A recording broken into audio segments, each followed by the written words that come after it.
For the historian, the shields are interesting for a different reason. Their numbers are specific. 300 large, 200 smaller, totaling 500 golden shields.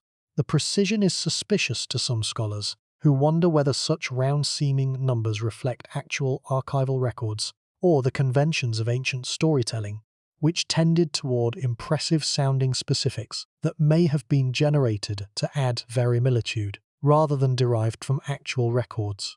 300 and 200 are suspiciously symmetrical numbers. 600 bakers and 300 bakers per shield, precisely a 2-to-1 ratio, have the feel of a neat accounting entry rather than a messy real-world measurement. Kenneth Kitchen, in his careful analysis of the passage, defends the historical plausibility of these numbers, noting that specific numerical precision of this kind is characteristic of genuine archival records rather than later literary invention, which tends toward vague or formulaic quantification. But the debate reflects the genuine difficulty of distinguishing archival precision from literary convention in ancient texts, a difficulty that is inherent to the source material and cannot be entirely resolved. What is not in dispute is the literary and theological significance of the bronze shields. Rehoboam, lacking the resources to replace gold with gold, makes a functional substitute, physically competent for the ceremonial purpose of display in the hall of the Forest of Lebanon, but materially inferior. He performs the outward form of the ritual without the substance. This is, in the theological reading of the text, exactly what the divided kingdom was doing religiously, maintaining the outward forms of Davidic tradition, while lacking the inner faithfulness that had given those forms their meaning. The meeting between Rehoboam and the prophet Shemaiah during the crisis of the campaign is one of the few moments of genuine dramatic narrative in the passage. Rehoboam and the princes of Judah humble themselves in response to Shemaiah's message. The divine response comes. They will not be destroyed, but they will serve Shishak. This is a carefully calibrated divine response. Not forgiveness that cancels the consequence, but mercy that limits it. Destruction is averted. Servitude is not. The theological point is precise. Repentance changes outcomes, but it does not erase history. The golden shields are still gone. The servitude to Egypt is still real. For the archaeologist and the historian, the servitude to Egypt is also a significant historical claim.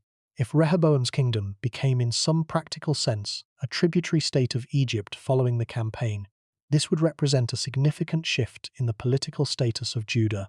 The evidence for sustained Egyptian political domination of Judah after the campaign is, however, slim. Rehoboam appears to have continued to reign in Jerusalem until his death, and his successors are not described as tributaries to Egypt in the subsequent chapters of Kings. The servitude, if real, may have been limited in duration and in the practical demands it placed on Judahite governance. A recognition of Egyptian overlordship expressed in occasional tribute payments rather than a sustained political subjection. Chapter 3. Megiddo and the archaeology of the campaign. The site of Tel Megiddo sits on a low hill in the western end of the Jezreel Valley in northern Israel, controlling the most important pass between the coastal plain and the valley. The route that has been fought over so many times in the history of the Levant that the place name itself, in its Greek form Armageddon, became synonymous with the ultimate military confrontation.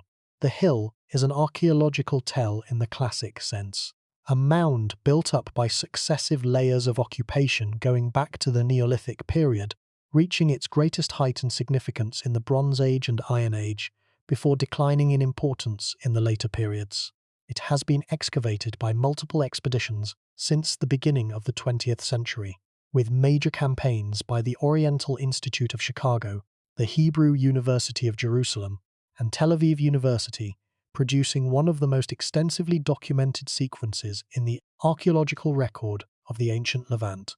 The Shoshenq stele fragment was found by the Oriental Institute team in the 1920s, in a context that associated it with the stratum of occupation corresponding roughly to the 10th century BCE.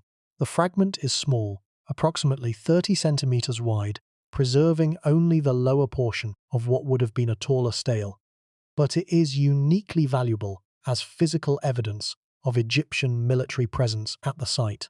The cartouche of Shoshenq I is clearly legible on the fragment. The associated text, though fragmentary, includes conventional elements of royal victory proclamation that are consistent with the type of monument that Egyptian pharaohs customarily erected at conquered cities. The discovery of the stele fragment at Megiddo set off a scholarly discussion that has never fully concluded. What does the fragment's presence tell us about the nature of the Egyptian occupation of Megiddo? Was the stele erected in the context of a battle and siege, or was the city submitted voluntarily? Was the stele part of a permanent Egyptian administrative installation, or was it erected during a single-day visit and then abandoned when the army moved on? The answers to these questions depend on contextual archaeological evidence that is difficult to interpret precisely.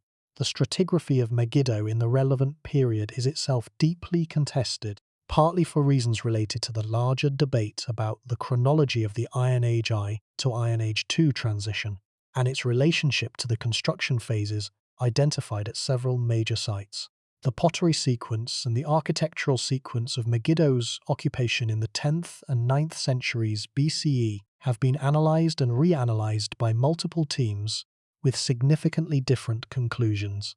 The Megiddo stratum that the Oriental Institute team associated with Solomonic construction, based on a specific type of ashlar masonry and a characteristic gate type, has been reassigned by other scholars to the Omride period a century later, or to different phases within the 10th century, in ways that affect the interpretation of the campaign's archaeological impact.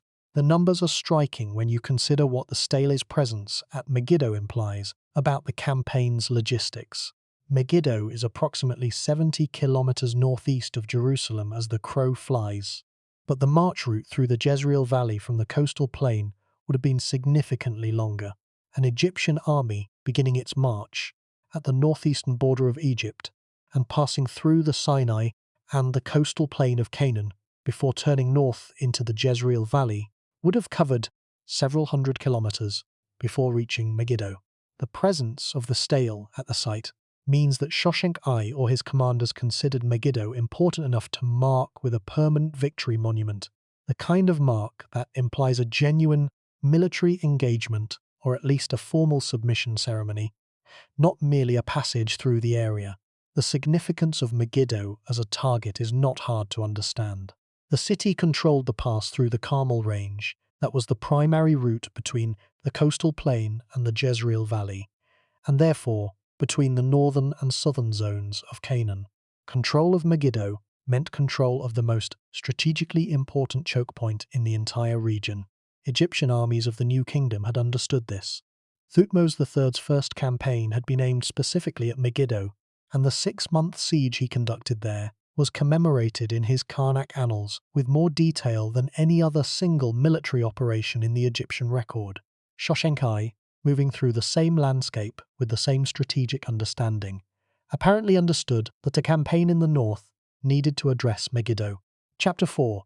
The David and Solomon question. What was there to sack? No aspect of the Shoshenq I story is more contested, or more consequential for its interpretation, than the question of the nature of the political entities he was moving against. The Hebrew Bible describes Rehoboam's kingdom as the successor to a grand unified monarchy, a state that had built a great temple in Jerusalem, maintained large-scale international trading networks, and accumulated sufficient wealth that the treasury contained 500 golden shields as decorative display items. If this description is broadly accurate, then Shoshenq I was moving against a wealthy and politically sophisticated state, and the tribute he extracted was genuinely significant.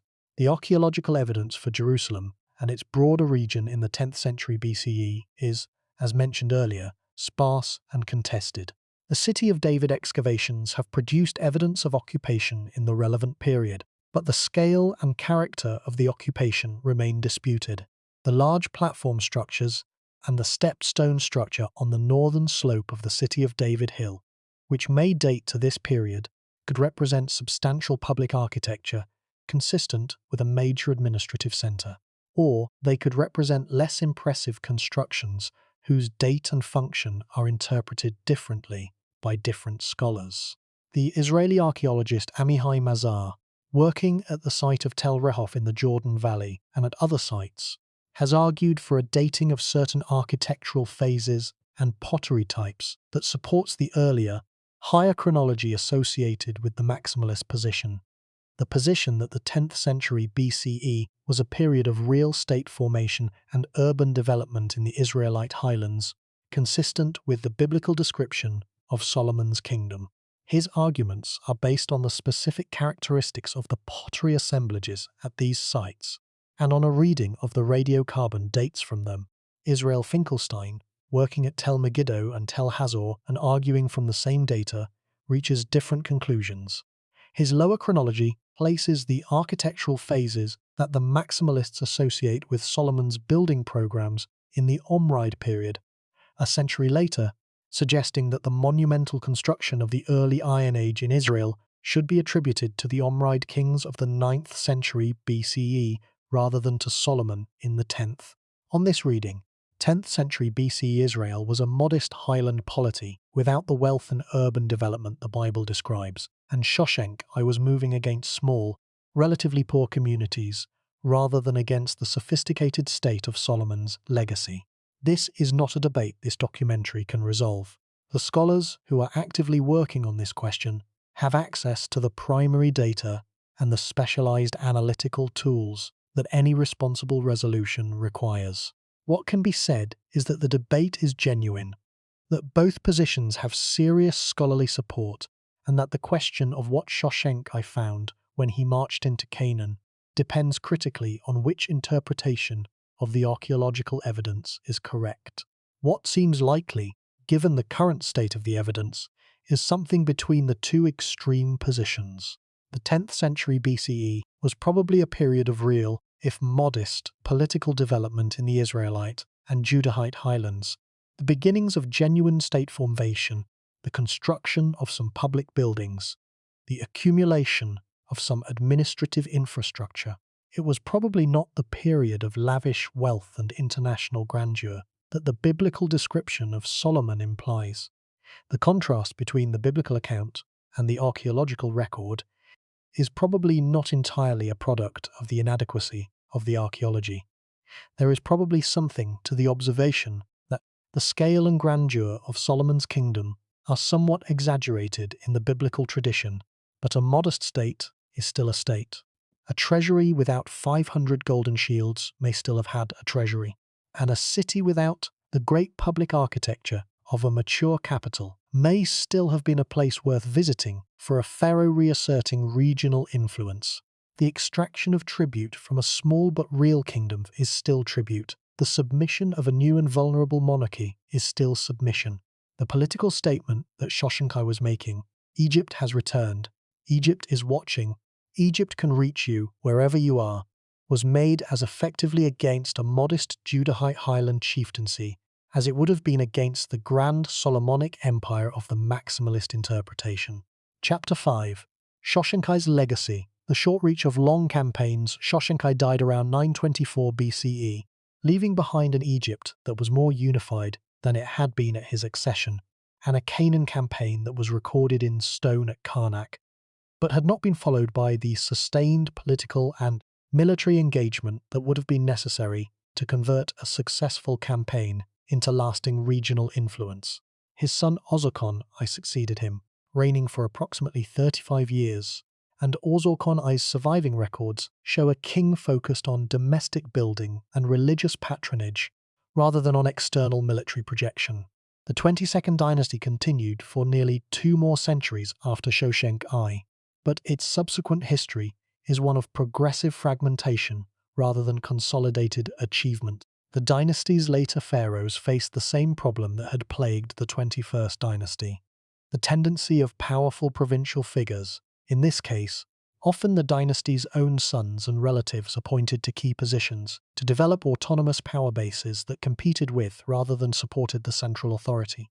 By the 9th century BCE, Egypt was again effectively divided, with competing royal lines in different parts of the country, and by the 8th century, the 23rd dynasty and then the 24th represented separate power centers operating alongside the 22nd in different parts of Egypt.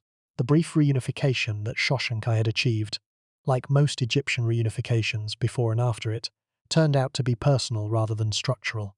It held while the strong man who had created it was alive. It frayed when he died, and was succeeded by a son who did not inherit his father's political gifts or his father's circumstances. This is the characteristic pattern of charismatic leadership in ancient states. The personal authority of an exceptional ruler cannot be fully institutionalized, and the system reverts to its structural tendencies when the exceptional ruler is gone. In Canaan, the consequences of this failure to follow through were significant but not catastrophic for Egypt's regional interests. The divided kingdoms of Israel and Judah continued their separate histories, with the northern kingdom becoming the more powerful under the Omride dynasty in the 9th century, engaging in its own complex relationships with Assyria, Aram, and the Phoenician cities. Egypt maintained commercial relationships with the Levant throughout the 9th century and beyond, through contacts and diplomatic channels, if not through military dominance. The Canaan campaign of Shoshenq did not transform Egypt into a Levantine empire, but it may have established the kind of respect that allowed Egypt to maintain a degree of diplomatic relevance in the region without the expense of military enforcement. The question of what specifically happened to the golden shields taken from Jerusalem is one of the minor but entertaining puzzles of the whole story. The Bible says they were taken by Shoshenq. It does not say what he did with them. Were they melted down and the gold reused? Were they displayed in an Egyptian temple as spoil? Were they stored in a treasury at Bubastis or Karnak? We do not know. The shields appear in the biblical account and then vanish from history, as completely as if the earth had swallowed them. No Egyptian record mentions specifically receiving golden shields from Jerusalem. No later account describes their subsequent history. They are simply gone. This small mystery is representative of a larger truth about the intersection of Egyptian and biblical history. Where the two traditions overlap, we have remarkable richness of evidence.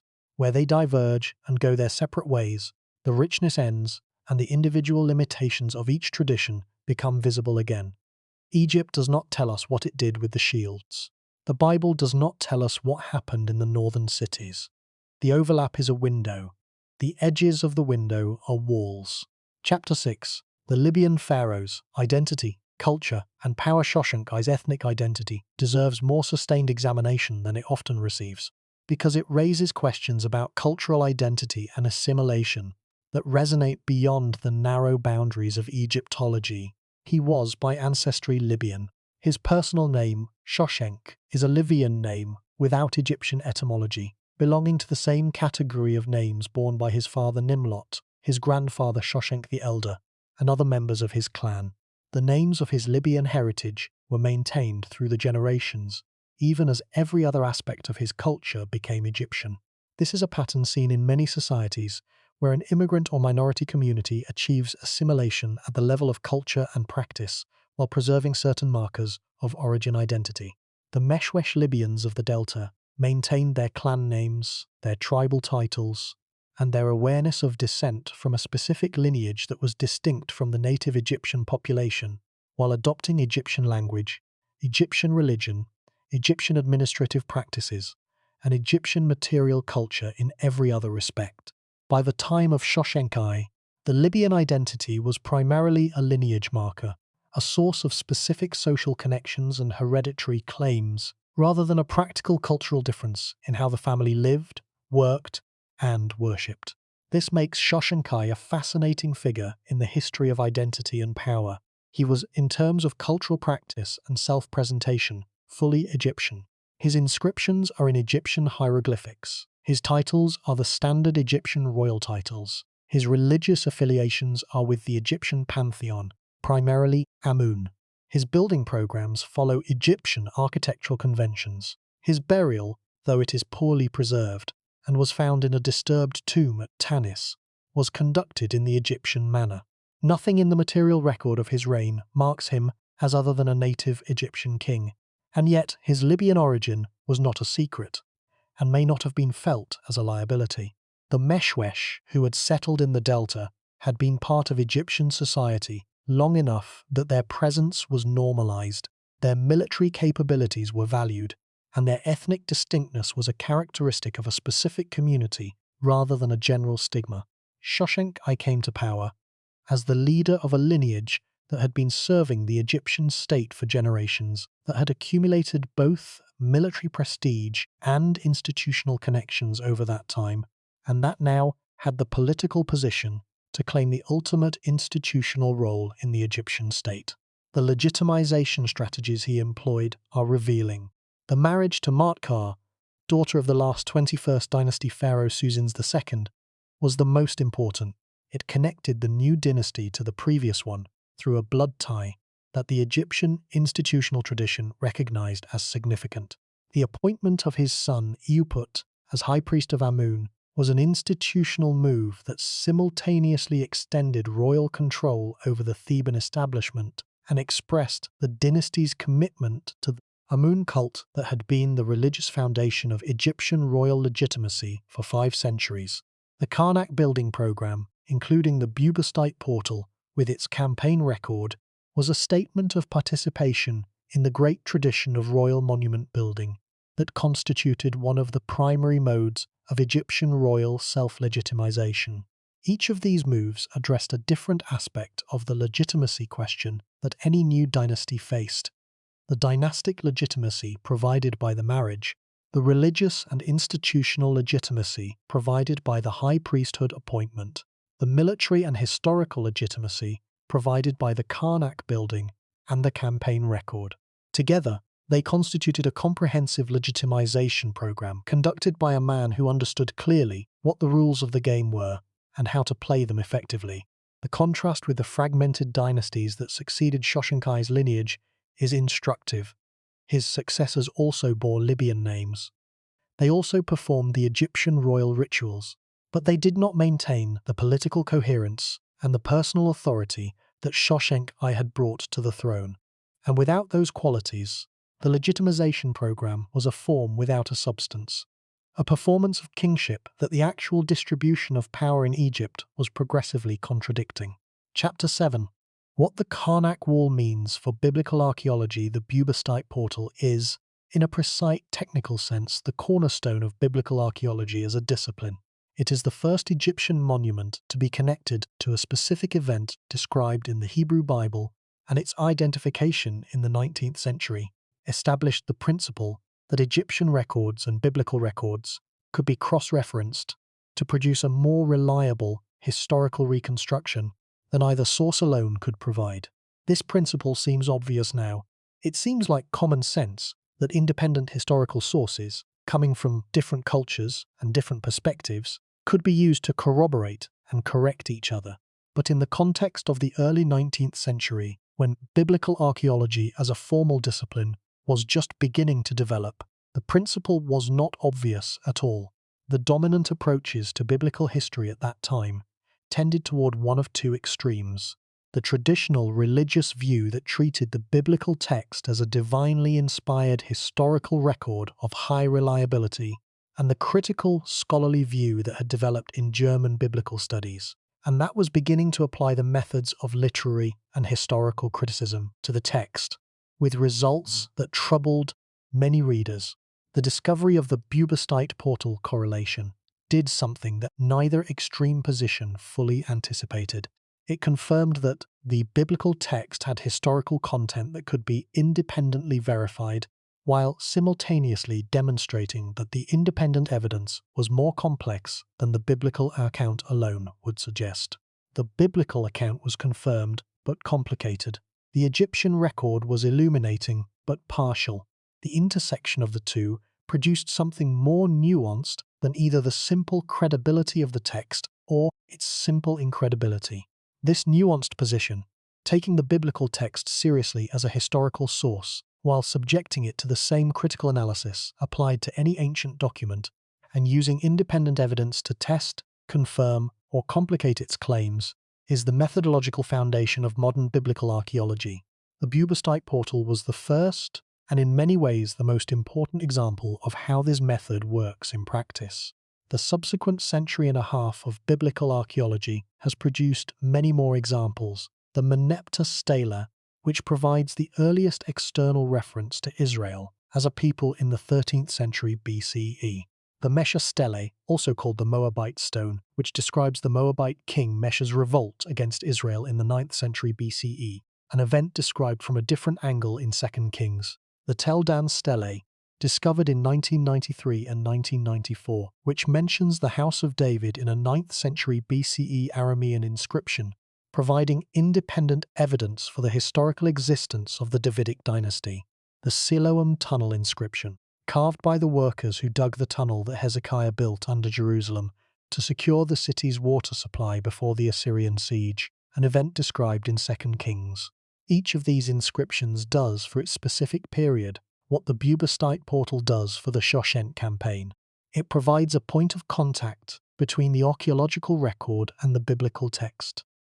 A moment where the two sources illuminate the same event from different angles, and in each case the contact produces the same effect: confirmation of a historical core, complication of the details, and a deepened appreciation of both the reliability and the limitations of each source. The field of biblical archaeology today is far more methodologically sophisticated than it was in the 19th century, and the scholarly consensus about which parts of the biblical narrative have strong archaeological support and which have weak or no support is considerably more precise than earlier generations of scholars could have produced. But the foundational moment of the discipline, the moment when a name on an Egyptian wall was recognized as the same name as a name in the Hebrew Bible, is the Bubastite portal and Shoshenq I. The Pharaoh mentioned in the Bible is the Pharaoh who made biblical archaeology possible as a discipline, and the discipline he made possible has spent a century and a half working out the implications of what his wall at Karnak actually says. Chapter 8. The Megiddo-Stephi fragment. A small stone with large implications return for a moment to that fragment of stone in the collection of the Oriental Institute at the University of Chicago, the Megiddo-Shoshenq stele. It is not a large fragment.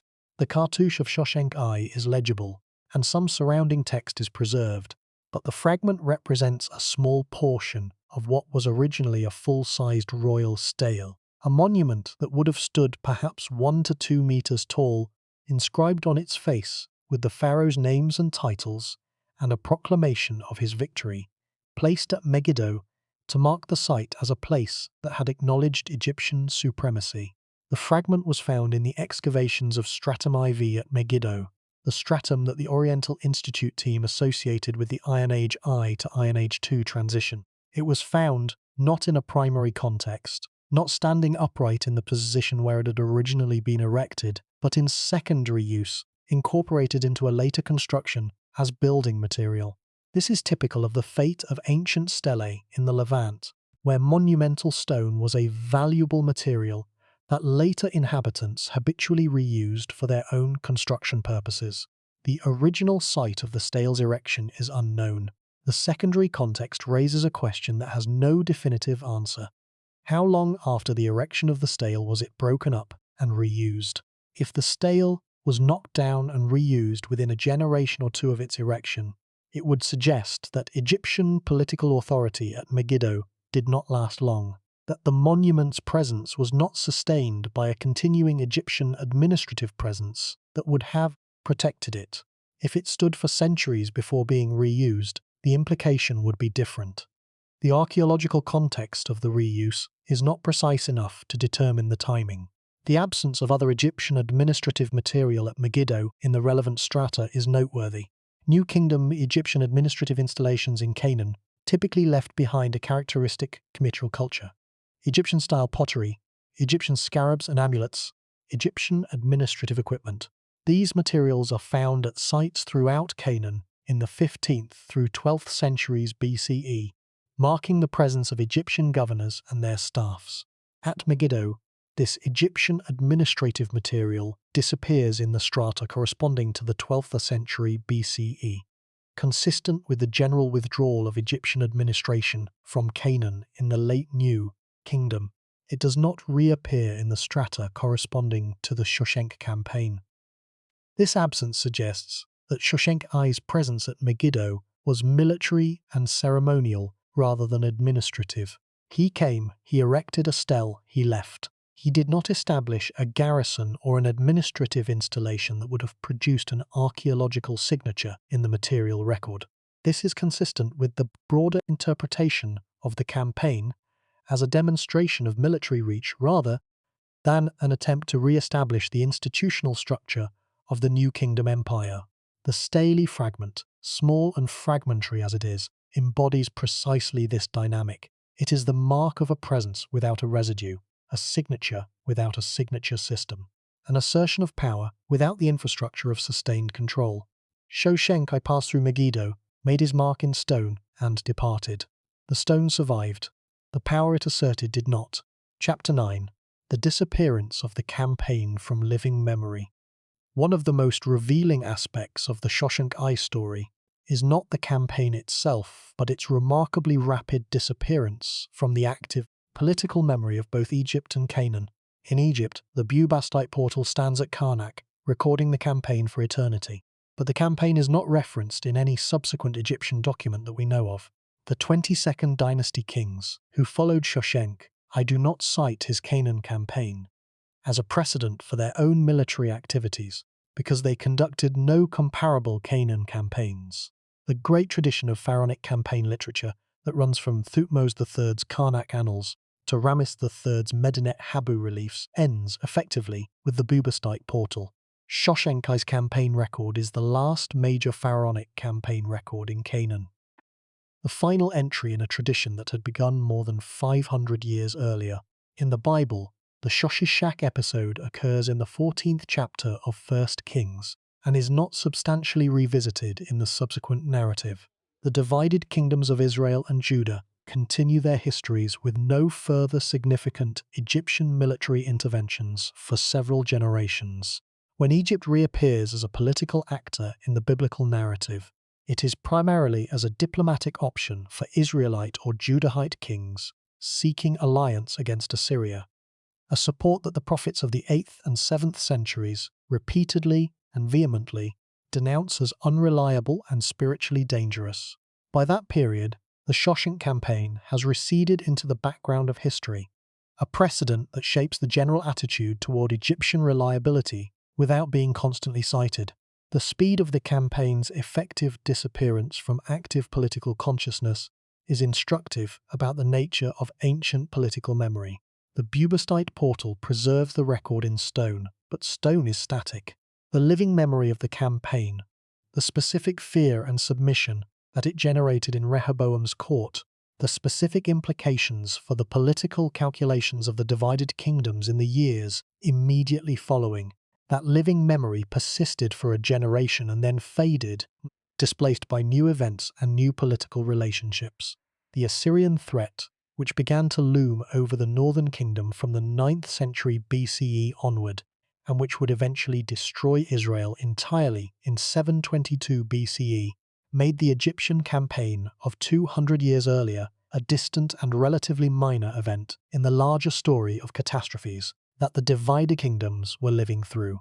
The stone at Karnak does not know this. It records the triumph of Shoshenq I with the serene confidence of all Egyptian royal inscriptions, in the present tense of divine narrative, as if the campaign's significance were permanent and obvious and beyond question. But the significance was not permanent. It was real. And then it was over, and then it was forgotten by everyone except the people who happened to be looking at the right wall at the right time 3,000 years later. The silence that followed the campaign is, in the end, as important to understand as the campaign itself. But before we can understand the silence, we need to understand what the whole event means. Not just as military history or as biblical archaeology, but as a story about the relationship between power, memory, and the texts that preserve both. Epos Section 5. The Deeper Truth. There is a moment in the study of ancient history when the accumulation of specific evidence, the pottery sequences, and the stele fragments, and the place name lists, and the scholarly debates about chronology, suddenly resolves into something larger than any of its components. a moment when the specific case you have been studying reveals itself to be a particular instance of a general truth about how the human world works, and has always worked. The Shoshenq story is one of those moments. We have two accounts of the same event. The Egyptian account, carved on a temple wall, presents a pharaoh triumphant, the gods confirming his victory, the conquered places arranged in their ovals of submission, the universal claim of pharaonic supremacy expressed in the visual vocabulary that Egyptian culture had been refining for 3,000 years. The biblical account presents a humiliated king in a city that was stripped of its most valuable possessions, a people told by a prophet that they will serve the foreign king because they abandoned the law of their God, a replacement of gold with bronze. Two accounts, one event, and they are so different in their framing, their emphasis, their purpose, and their implications that a reader encountering them separately, without knowing they describe the same event, might never connect them. This is the deeper truth that Shoshenq's story forces into the open. Every event in history is described by the people who experienced it in the terms that make sense to them through the interpretive frameworks that their culture provides, with the emphasis that their specific position in the event's narrative generates. The Pharaoh's account is about triumph, because the Pharaoh won. The Judahite account is about sin and consequence, because the Judahite writers were theological historians concerned with the covenant relationship between their people and their God. Neither account is lying. Both accounts are partial, and the gap between them, the space of meaning that neither fills, is exactly the space in which historical understanding must work. Let that sink in. The most important single piece of evidence connecting ancient Egypt to the Hebrew Bible is a wall that the Bible never mentions, and an event that Egyptian inscriptions never fully explain. The two sides of the story live in separate traditions, preserved in separate archives, studied by scholars who until relatively recently operated in separate disciplines, and the connection between them was made not by the ancient authors themselves, but by modern scholars, looking at both bodies of evidence from a comparative perspective. This is not science fiction. This is normal history. This is how the ancient record works, almost universally, not as a comprehensive archive of everything that happened, but as a series of partial, perspective-specific accounts that sometimes overlap in ways that allow reconstruction, and more often do not overlap at all, leaving gaps that no reconstruction can fill. The Shoshenq case is unusual in the degree of overlap. Most events in the ancient world are attested in only a single source, or in no surviving source at all. The double attestation of the Canaan campaign, Egyptian on one side, biblical on the other, is exceptional, and it produces an exceptional richness of interpretive possibility. But even with two independent sources, both partial, both perspective-specific, the story cannot be fully told. We do not know what Shoshenq said when he stood before the walls of Jerusalem. We do not know what Rehoboam said when the Egyptian army appeared on the horizon. We do not know the content of the negotiations that produced the tribute, whether there was a formal ceremony, what language was used, who interpreted, what the specific terms were. We do not know whether Shoshenq entered the city, or whether the tribute was delivered to him in the field. We do not know what happened at the 50 or 100 cities named on the Bubastite portal that are not mentioned in the Bible. The gaps are vast, and part of the deeper truth of Shoshenq's story is that accepting the vastness of those gaps, not filling them with speculation or with the comfortable fictions of simple narrative, is necessary for any honest engagement with the ancient past. This acceptance is harder than it sounds. The human mind is constructed for narrative. We want complete stories, with beginnings and middles and ends, with characters whose motivations we understand and actions we can follow. The ancient record frustrates this desire at every turn.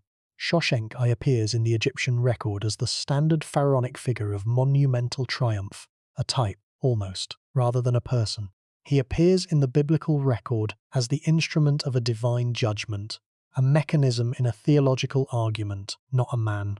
The actual person, with his specific thoughts and feelings and motivations and fears, is entirely invisible to us. We can infer some things. His ethnic Libyan background gives him a specific relationship to the Egyptian traditions he inherited. He was performing a cultural role that was not, in the deepest sense, ancestrally his, but that he had clearly mastered thoroughly.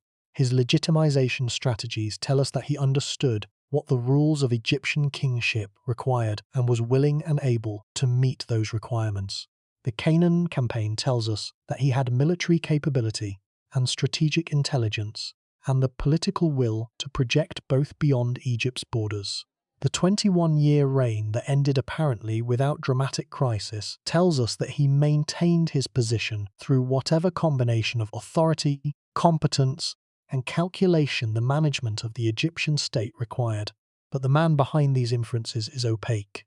The Shoshenq who stands on the Bubastite portal, with his arm raised and his enemies in his fist, is a two-dimensional figure in the most literal sense. A carved surface, painted over, representing not the person, but the role. The tradition demanded this representation. The tradition was extraordinarily effective at producing it, and the tradition, in its very effectiveness, effaces the person it was meant to glorify. The biblical Shishak is equally opaque, though in a different way. The biblical account has no interest in Shishak as a person. He is an agent of divine purpose, appearing and departing in a few verses. His motivation and his character irrelevant to the theological point the passage is making. He is the rod of divine anger, not a man. The text is not trying to hide his complexity, it is simply not interested in it. The theological framework that makes the account possible is also the framework that makes the individual irrelevant. And between these two opaque representations, the triumphing Pharaoh of the relief and the punishing instrument of the biblical text, there is a real historical person who ruled Egypt for 2 decades, who was of Libyan descent and fully Egyptian culture, who marched an army through the Sinai and into Canaan, who stood at the walls of cities that are still archaeologically visible today, who left a fragment of a stele at Megiddo and a list of names at Karnak, and whose campaign generated one of the most important intersections of ancient evidence in the entire history of the Near East. That person is not recoverable in the full sense that we mean when we say we know a historical figure, but the traces of his passage are real, and they are enough to reconstruct something, not the person, but the shape of the person's impact on the world. Something is wrong with our assumptions when we approach ancient history expecting the kind of completeness that modern biography provides. The ancient world does not produce biographies, it produces residues, inscriptions, artifacts, the marks that human activity leaves in the archaeological record, the texts that preserve specific kinds of information while being systematically silent about everything else. Working with these residues requires a different kind of historical imagination than working with modern sources. An imagination that is comfortable with incompleteness, that does not fill gaps with false certainty, that finds meaning in what the evidence actually shows, rather than in the stories we would prefer the evidence to tell. The Shoshenq story is one of the richest residues in the whole ancient record, precisely because of the rare coincidence of Egyptian and biblical attestation, and it teaches, by example, the essential discipline: look at what is there, work with what is there, resist the temptation to complete the picture with what is not there, and find, in the fragment of a stele and the list of conquered names on a temple wall and the 6 verses of a biblical chapter, the genuine historical substance that those fragments actually contain. Let that sink in one more time. The oldest independently verifiable event in the biblical narrative, the oldest moment where archaeology and scripture shake hands, is not the creation, not the flood, not the Exodus.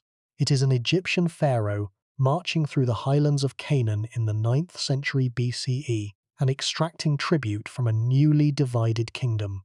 The oldest provable moment of biblical history is Shoshenq's arrival. Everything older than that is contested, or unverified, or both.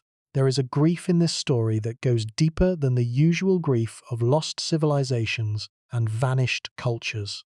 It is the grief of contested meaning, the grief of a story that 2 different traditions tell for 2 different purposes, and whose full truth neither tradition can hold alone. The people of ancient Judah who experienced Shoshenq's campaign experienced it as a catastrophe: the loss of the temple treasury, the humiliation of the royal court, the replacement of golden symbols with bronze substitutes. Their theological writers transformed that experience into a lesson about covenant faithfulness, and the transformation preserved the event in a text that has been read by hundreds of millions of people across 3,000 years. But the transformation also shaped what was preserved. The theological lesson survived, carried on the historical detail as on a raft, the political and strategic complexity, the Jeroboam connection, the campaign through the northern kingdom, the Egyptian perspective on what was accomplished, was largely lost from the Judahite tradition because it was not relevant to the theological lesson being taught. The people of ancient Egypt who worked at Karnak and built the Bubastite portal experienced the campaign as a triumph, material to be celebrated in the traditional visual vocabulary of royal power, another entry in the long record of pharaonic military achievement that covered the walls of the great temple. For the craftsmen who carved the portal, the campaign was a professional project like any other. The hierarchical figures, the bound captives, the place name list, the standard elements of the genre executed with the standard skill, the specific suffering of the people in the conquered cities was not part of the project. The craft tradition did not make room for it. Between the theology of Judah and the ideology of Egypt, the actual human experience of the campaign, the farmers who watched armies march through their fields, the townspeople who hid their valuables, the city officials who negotiated tribute, the soldiers on both sides who did the work of military coercion, is almost entirely absent from the record. We have the Pharaoh's triumph and the king's humiliation. We do not have the people. This absence is not unique to Shoshenq. It is the characteristic absence of ancient historical sources in general, the concentration on kings and courts and institutional actors that reflects both the social hierarchy of ancient societies and the fact that the people who produced written records were almost always the same people who were embedded in royal and priestly institutions. The farmer's experience, the city official's fear, the soldier's fatigue, these things existed. They were felt by real human beings. They are not recoverable from the sources we have. What we can do, what this kind of careful, source-critical historical reconstruction does, is produce the framework within which those absent human experiences occurred. We can say, an Egyptian army of substantial size moved through this specific geographic area in approximately this specific year. The cities it passed through experienced whatever specific form of coercion or negotiation or ceremonial submission each encounter took. The survivors went back to their lives and their fields and their workshops, and life continued. And within a generation or two, the specifics of the experience faded from active memory, though the event remained in the traditions that preserved it. The framework is real, even if the human texture within it is gone. The Bubastite portal gives us the framework from one angle. The biblical text gives us the framework from another. The Megiddo stele fragment gives us a physical anchor in a specific place.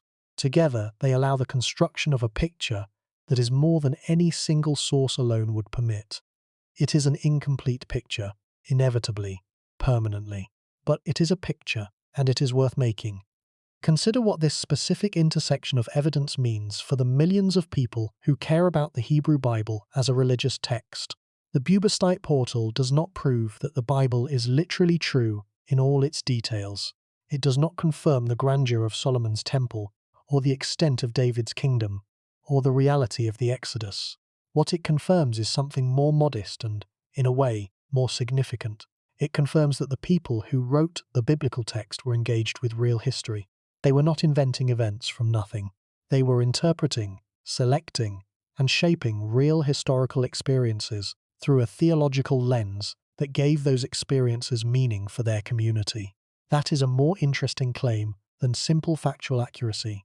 It says that the Bible is a document of genuine historical engagement, a record of how a specific community understood and responded to the real events of their real world, filtered through the interpretive frameworks of their specific religious and cultural tradition. The theology is real, the history is real. the relationship between them, the way the theology shapes the presentation of the history, is precisely what makes the text worth studying, both as historical evidence and as religious literature. And Shoshenq I is the hinge of that insight. He is the moment where the wheel of correlation began to turn, where scholars first looked at an Egyptian relief and a biblical text and said, these are the same event, described from different angles, and the combination is more historically informative than either one alone. That moment, in the mid-19th century, was the beginning of a methodological revolution in the study of ancient history that has been running ever since. The revolution is not finished. There are still major questions about the relationship between the biblical narrative and the archaeological record that remain unresolved. The historical reality of the patriarchs, the Exodus, the conquest of Canaan, the nature of the united monarchy. The Shoshenq correlation does not resolve these questions, but it models the method that is the best available approach to them. Careful, critical, comparative analysis of independent sources, combined with rigorous attention to what the evidence actually shows, rather than what we would like it to show. The Pharaoh on the wall at Karnak taught the discipline without intending to. He carved his triumph in stone for Egyptian purposes, in an Egyptian tradition, to be read by Egyptian audiences. But the stone outlasted its audience. The tradition was disrupted, the language became difficult to read, and when scholars finally learned to read it again, what they found was not just the record of a pharaoh's triumph, but the key to a new way of approaching ancient history, the key of independent attestation, of comparative source analysis, of the honest acknowledgement that every source is partial and that the truth, such as it is, lives in the space between them. There is one more observation worth making here, before we move to the broader reflection. It concerns the question of what makes Shoshenq I historically significant in the long arc of Egyptian history, beyond his specific connection to the biblical narrative. Shoshenq I is the last Egyptian pharaoh who successfully projected serious military force into Canaan. After his campaign, Egypt does not return to the Levant as a military power in any sustained or significant way until the late period and the Neo-Assyrian era, when the political dynamics of the region were entirely different. The New Kingdom's era of Canaanite Empire, the era of Thutmose III and Seti I and Ramesses II, with their garrison cities and their tribute systems and their administrative installations throughout the Levant, had been over for 2.5 centuries before Shoshenq. His campaign did not revive that era. It was a single episode, remarkable in its execution, but without the follow-through that would have been necessary to establish a new phase of Egyptian imperialism. In this sense, the Bubastite portal is an end as well as a beginning.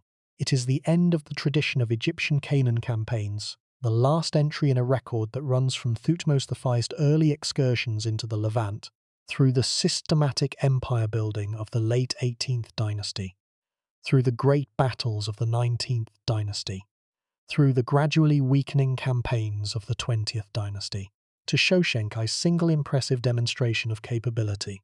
After this wall, Egyptian power in Canaan is expressed through commerce and diplomacy, not through force. The tradition of the warrior pharaoh marching to assert supremacy in the north is over, and the wall at Karnak, recording that final campaign in the eternal present tense of Egyptian monumental inscription, does not know this. It declares the triumph of Shoshenq I as if it were the beginning of something, not the end. The bound captives in their ovals have no way of knowing that their descendants will never again appear on an Egyptian temple wall. The stone is certain, history is not. The grief in the Shoshenq I story is not the grief of total loss. Egypt continued. The divided kingdoms continued. The temple at Jerusalem continued to function, shorn of its golden shields, but still the center of its community's religious and political life. Shoshenq I's dynasty continued for nearly 2 more centuries. The biblical tradition continued, incorporating the Shoshenq episode into its larger narrative and transmitting it across 3,000 years to the present day. The Karnak wall continued to stand in the Egyptian sun. The grief is quieter than total loss. It is the grief of the gap, the space between what we know and what we need to know to fully understand, the distance between the carved, surface of the Pharaoh's triumph and the actual experience of the people his army moved through, the silence between the verse in 1 Kings and the place name list on the Bubastite portal that are telling the same story and will never fully converge. The grief is epistemological. We are separated from this moment not just by time, but by the limitations of the sources that preserve it, and those limitations are not going to be repaired. The gaps are permanent, but the connection is also permanent. The wall is there, the text is there, the fragment is there, and after 3,000 years, we are still looking. There is also a grief in recognizing how close we came to not having the connection at all. The Bubastite portal was noticed and photographed and studied in the 19th century, but the correlation with the biblical text required scholars who were fluent in both Egyptian hieroglyphics and biblical Hebrew, who were simultaneously aware of the Egyptian record and the biblical scholarship of their period. The identification of Shoshenq with Shishak, a phonetic correlation across two writing systems and two linguistic traditions, was not inevitable. It required the specific combination of skills and the specific comparative perspective that a handful of 19th century scholars happened to possess. Had those scholars not existed, or had the relevant literature not been in communication, the connection might have been made decades later, or not at all. The history of scholarship is full of these contingencies. The discoveries that almost were not made, the connections that almost were not drawn, the interpretive leaps that almost did not happen because the right person was not in the right conversation at the right time. The Shoshenq identification is one of the crucial ones, and the fact that it was made in the mid-19th century, when both Egyptology and biblical scholarship were young and actively communicating with each other, is itself a historical accident that shaped everything that came after. We have come a long way from a wall in Egypt, from the Bubastite portal at Karnak, with its list of conquered place names and its carved image of a triumphant pharaoh. We have travelled through the politics of the Nile Delta and the divided monarchy of Canaan, and the archaeology of Jerusalem and Megiddo, and the scholarly debates that have occupied 2 centuries of careful minds working on the same questions. We have followed a pharaoh of Libyan descent who made himself the most powerful ruler in Egypt in 2 generations, who marched through the land that the Hebrew Bible calls the Promised Land, and who left his mark in stone and in text, and in a fragment of broken stele that still sits in a museum case in Chicago. What does it all mean? The first implication is the one we have already drawn, but it bears restatement. The relationship between history and the texts that preserve it is never simple. The biblical text preserves the Shoshenq campaign for the Judahite community, the community that experienced the loss of the temple treasury as the central event. The Egyptian text preserves it for the pharaoh's court and institutional apparatus, for whom the campaign was a demonstration of power and a claim of legitimacy. Neither community had any reason to worry about what the other was recording. Neither was writing for a reader 3,000 years in the future who would want to correlate the 2 accounts. They were writing for their own purposes, in their own time, in their own language. The fact that those 2 separate acts of recording have survived in forms that allow their correlation is a historical accident of enormous consequence. The Karnak temple survived because stone survives, and because the temple complex at Karnak is one of the most extensively preserved architectural sites in the ancient world, continuously visited and partially maintained through antiquity, the medieval period, and the modern era. The biblical text survived because it was embedded in a living religious tradition that maintained it with extraordinary care through copying, translation, commentary, and canonical authority. Neither survival was guaranteed. Both were, in different ways, contingent on historical circumstances that could have gone differently. The contingency of survival is the second major implication. We have the sources we have because of a series of historical accidents: the durability of stone, the devotion of scribes, the luck of dry climates, the interest of scholars. The sources we do not have: the royal annals of Rehoboam's court, the diplomatic correspondence between Egypt and the divided kingdoms, the accounts of the campaign's impact in the cities of the northern kingdom are absent because whatever form they took did not survive the intervening 3,000 years. The Shoshenq story is exceptionally well documented by the standards of the 10th century BCE, and it is still deeply incomplete.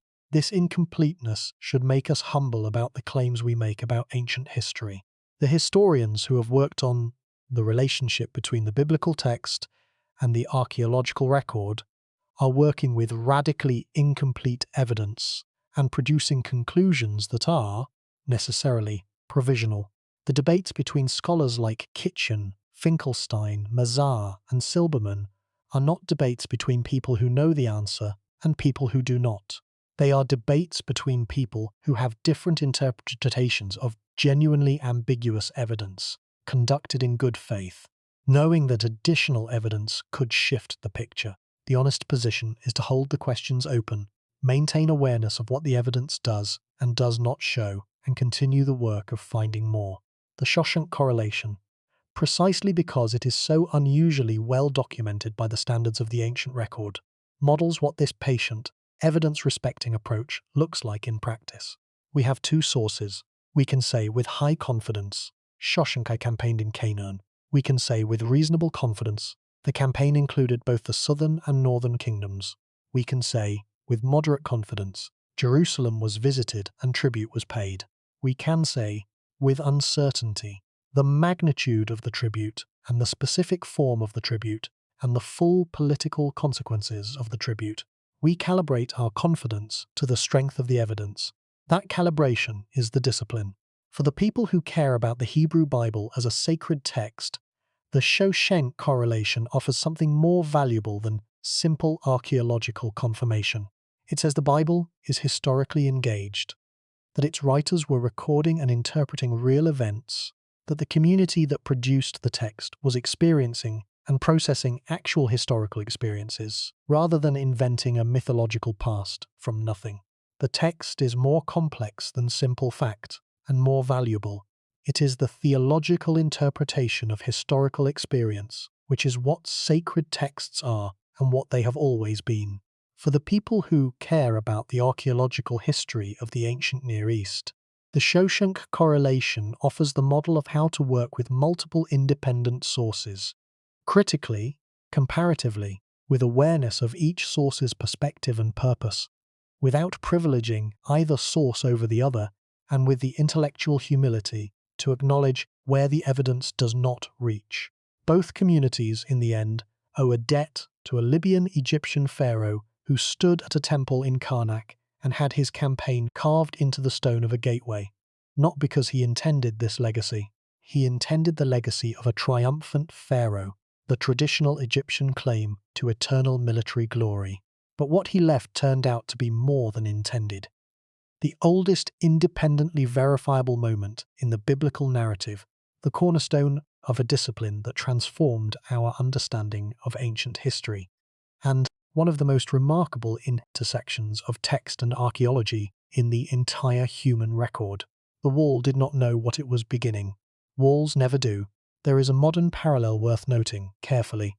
We live in a world with an extraordinary abundance of historical records, digital archives, social media, satellite imagery, official documents, personal accounts. We might imagine the future historian of our period will have a surfeit of evidence. This is probably wrong. Digital information is not guaranteed to survive. Formats change, platforms decay, servers are decommissioned, and even if much survived, the future scholar would face the problem of selection from billions of records. Which are significant, which misleading, which noise. The ancient historian's problem is scarcity. The future historian's problem may be excess, but both share a common feature. The past does not present itself as a transparent record. It presents itself as a problem of interpretation. Partial, perspective-specific evidence, requiring the combination of rigor and imagination that the best historical scholarship brings to it. Shoshenq's wall at Karnak and the 6 verses in 1 Kings that describe his campaign are not messages from the past in the sense that their authors intended to communicate with us. They are residues, left by people who were doing their own things for their own purposes, that have survived the intervening millennia, and that we can now read in ways that their authors did not anticipate. The reading we do The correlation, the analysis, the historical reconstruction is our work, not theirs. But it is work that the evidence makes possible. And the evidence exists because two very different cultures, 3,000 years ago, had their own reasons to record the same event. And the event itself, the campaign of 925 or 926 BCE, the army crossing the Sinai, the cities submitting or resisting, the tribute changing hands, the golden shields taken and the bronze shields made, that event happened to real people in a real landscape. The hills of the Judean highlands that Shoshenq's forces marched through are still there. Tel Megiddo is still there. The Jezreel Valley still looks, in its general topography, the way it looked when Egyptian chariots moved through it. The landscape is one of the things that does not change, or changes slowly enough that the ancient geography is still recognizable. Stand in the Jezreel Valley on a clear day, with the ridge of Megiddo visible to the west and Mount Carmel in the distance, and the scale of the Bronze Age military world becomes physically comprehensible in a way that no map or text quite achieves. The valley is large enough to maneuver armies, but contained enough to be strategically coherent. The ridge of Tel Megiddo controls the pass in a way that is visibly obvious. The logic of ancient military geography is written in the landscape itself. And in the 9th century BCE, on a day that we cannot precisely date, the army of Shoshenq moved through this valley, and the stele went up on the Tel, and the army moved on, and eventually the stele was broken and reused and forgotten, and the valley continued to be what it had always been, the place where empires passed through on their way to somewhere else, leaving their marks and moving on. Empires always pass through on their way to somewhere else. The new kingdom passed through Canaan for 5 centuries, and then withdrew. Shoshenq passed through once, in a single campaign of perhaps a few months, and then withdrew. The Assyrians would pass through, and they would stay. The Babylonians would pass through. The Persians, Alexander, the Romans, the Crusaders, the Ottomans, the British. Each one leaving marks, each one convinced their presence was permanent, each one eventually absorbed into the archaeological stratigraphy of a landscape that has been witnessing the passage of powers since before the earliest cities. Shoshenq is one entry in that long record. He is a significant entry, because his passage is double documented in a way that most passages are not. But he is still just one passage, one campaign, one pharaoh with one wall, and one fragment of stele and 6 verses in a book that has outlasted every empire that ever moved through the Jezreel Valley. The wall is at Karnak, the text is in the Bible, the stele fragment is in Chicago, and the valley is still there, patient as it has always been, waiting for the next entry in record. Go to Karnak. If you have never been to the temple complex at Karnak in Luxor, the photographs do not prepare you for it. The scale is wrong in photographs, because the camera frame imposes its own proportions on a space that is, in person, genuinely disorienting in its size. The great hypostyle hall, with its forest of columns each more than 20 meters tall, is a space that shrinks the human body to something approaching irrelevance. The processional avenues of sphinxes, the succession of pylons, the obelisks that were the largest single stone monuments ever erected by human hands. Karnak is a place where 3,000 years of royal ambition and religious devotion have accumulated into something that resists easy comprehension. The Bubastite portal is not the most impressive thing at Karnak. It is tucked into the southern exterior wall, easy to walk past if you are not specifically looking for it, but find it. Go to the lower portion of the relief, where the place name list begins, and look for the ovals with their bound captive figures and their inscribed names. Most of the names will mean nothing to you unless you read ancient Egyptian. But somewhere in that list, in the phonetic transcription that Egyptian scribes used for foreign place names, are the names of cities in the land that the Hebrew Bible calls Canaan, Megiddo and Tanak and Bethshean and dozens of others. Cities that are still there, under the mounds of their accumulated centuries of occupation, still visible in the landscape of the modern Levant. The names connect 2 worlds. They connect the world of the pharaoh who stood at Karnak and commissioned the portal, the world of the craftsman who carved the ovals and the captives and the hieroglyphic phonemes, the world of the Egyptian state that understood its relationship to the wider world in terms of tribute and submission, and the triumph of the divine king. They connect that world to the world of the Judahite writers who recorded the campaign in 6 verses of 1 Kings, the world of the people who experienced the arrival of the Egyptian army and the departure of their golden shields and the installation of bronze in their place, the world of the prophet Shemaiah and his message about the difference between serving God and serving human kings. These worlds are radically different from each other. They speak different languages, follow different gods, understand history through different frameworks, care about different things, and yet they were touching, in the 9th century BCE, in the specific geographic space of the Judean highlands and the Jezreel Valley and the Negev Desert, in the specific historical moment of the divided monarchy and the reunified Egypt and the first expedition of a Bubastite pharaoh into territory that Egypt had not touched for 2.5 centuries. The touching is real. The wall is the evidence. The text is the evidence. The fragment in Chicago is the evidence. This is the answer to the question this documentary began with. What does it mean that a pharaoh is mentioned in the Bible? It means that the worlds the Bible describes and the worlds that archaeology reconstructs were the same world, not identical in their representation of that world, not even fully compatible in their assumptions about what was important and what was not, but genuinely touching, genuinely in contact, genuinely part of the same ancient Near Eastern world in which Egyptian empire and Israelite monarchy and Phoenician trade and Aramean politics and Assyrian expansion were all happening simultaneously and occasionally colliding.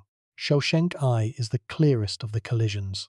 The cartouche on the wall and the name in the text, Shoshenq, Shak, the same person in 2 languages, is the clearest single point of contact between the Egyptological record and the biblical record that the ancient world has left us.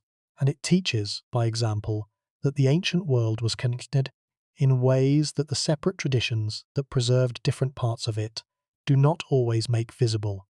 The connection was there.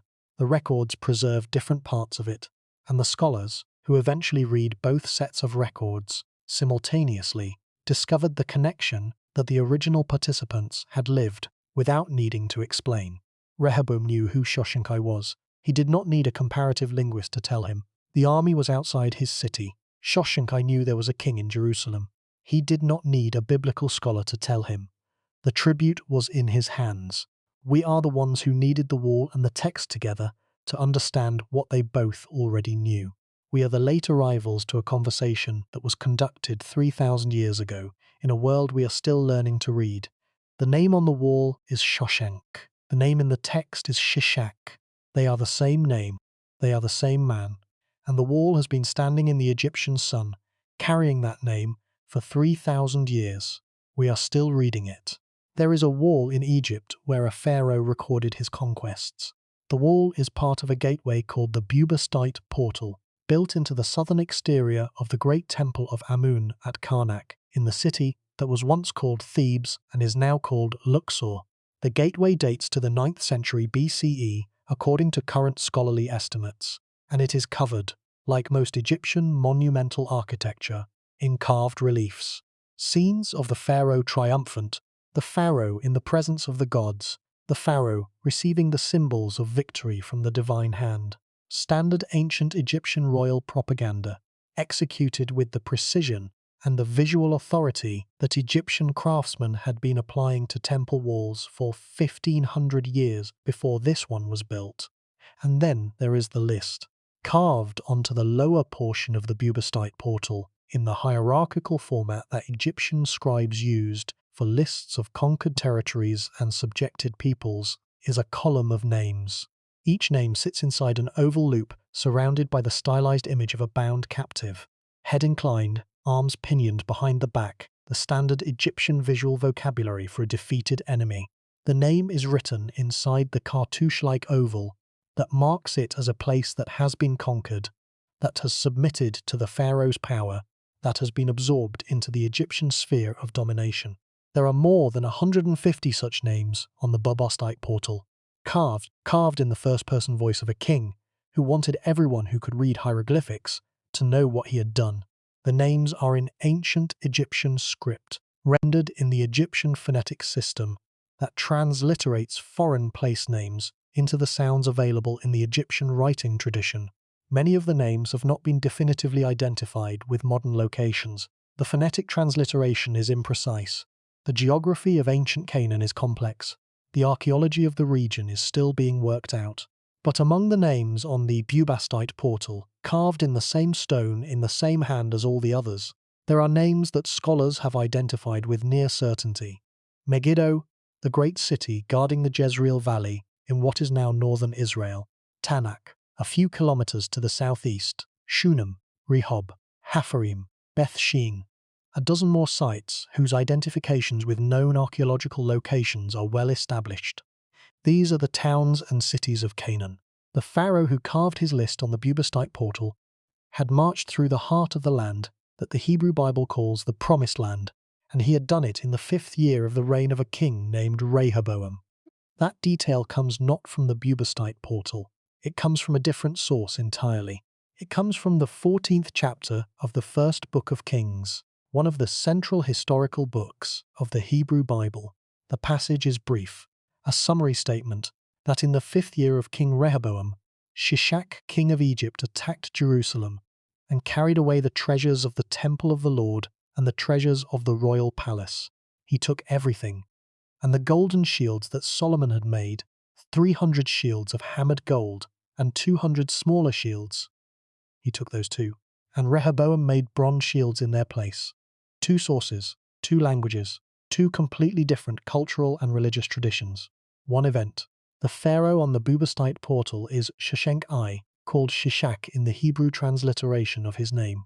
He is the first ancient Egyptian pharaoh whose military campaign can be independently correlated between Egyptian records and the Hebrew Bible. He is the moment when the world of the biblical text and the world of the archaeological record shake hands across 2,800 years of distance.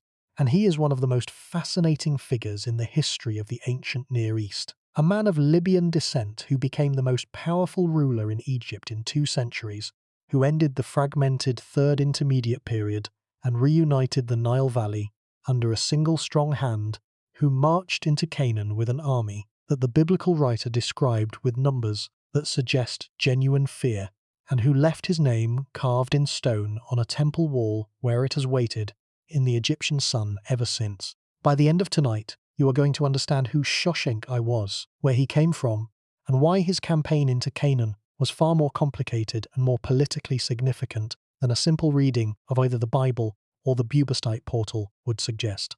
You are going to understand why the question of what really happened in Jerusalem in the 9th century CE is still actively debated by archaeologists and biblical scholars, and why the answer matters beyond the academic.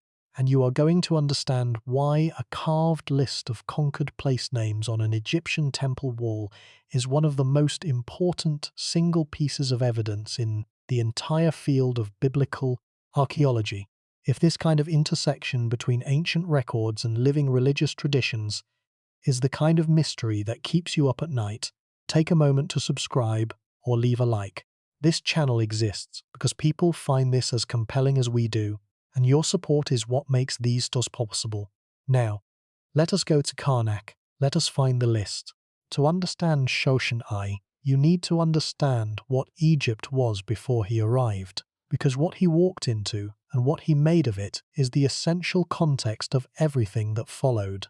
The Egypt of the mid-10th century BCE was a country in the 3rd generation of formal political division. The 21st dynasty, headquartered at Tanis in the Nile Delta, had governed northern Egypt since approximately 1070 BCE, while the high priests of Ammon at Thebes governed Upper Egypt as effectively autonomous rulers. The arrangement had been managed with reasonable stability for over 100 years. The 2 branches of the ruling establishment were connected by family ties and shared religious tradition, and neither had the capacity or the apparent desire to force a genuine unification. Egypt functioned. Egypt was not collapsing, but Egypt was not the unified imperially confident nation it had been in the days of Ramesses II or Thutmose III, and Shoshenq I was not an Egyptian. That statement requires immediate qualification, because by the time Shoshenq I came to power, his family had been living in Egypt for several generations, and had been thoroughly assimilated into Egyptian culture, Egyptian religion, and the Egyptian administrative and military elite. His ancestors spoke Egyptian. They worshipped Egyptian gods. They held Egyptian titles. They participated in Egyptian institutional life at the highest levels. In every cultural and practical sense, Shoshenq I and his family were Egyptians. But their ethnic origin was Libyan. The Libyans, specifically the tribal confederation called the Meshwesh, had been a presence in the Nile Delta for centuries before Shoshenq I was born. The relationship between Egypt and the Libyan peoples to its west was long and complex, sometimes hostile, with Egyptian military campaigns pushing back Libyan incursions into the Delta in the 19th and 12th centuries BCE, and sometimes accommodating, with Libyan populations being settled in the Delta as a managed demographic presence that provided labour and, increasingly, soldiers. The great pharaohs of the New Kingdom, including Ramesses II and Ramesses III, had fought major wars against Libyan invasions from the western desert. Ramesses III's inscriptions at Medinet Habu describe battles against Libyan tribal coalitions in considerable detail, claiming enormous numbers of killed and captured enemies. But the military victories of the New Kingdom did not prevent the gradual infiltration of Libyan populations into the Delta. The settled Libyans of the Delta became, over generations, an established community, still maintaining certain cultural markers of their origin, names, clan affiliations, the titles that reflected their tribal structure, but increasingly Egyptian in everything else. By the late New Kingdom and early Third Intermediate period, the senior commanders of the Egyptian military were often of Libyan descent, holding Egyptian military titles while bearing Libyan personal names. The boundary between Egyptian and Libyan, at the level of the military and administrative elite, had become blurred almost to invisibility. Shoshenq I's family tree illustrates this exactly. His father was a man named Nimlot, who held the title of Great Chief of the Meshwesh, a title that was recognizably Libyan in its reference to the tribal confederation, but who also participated in the Egyptian administrative and religious system at a high level. His grandfather was a man named Shoshenq the Elder, who had been a general in the service of the 21st dynasty pharaoh Susennes II. The family had been in the military service of the Tanite court for at least 2 generations before Shoshenq I took power, accumulating influence and building the institutional relationships that made a transition to kingship possible. The mechanism by which Shoshenq I became pharaoh is not fully documented, as is so often the case with Third Intermediate period transitions. What the record suggests is that he was the dominant military and political figure of his generation, commanding sufficient personal authority and institutional support to be recognized as pharaoh when the 21st dynasty's last king, Susennes II, died without a surviving male heir.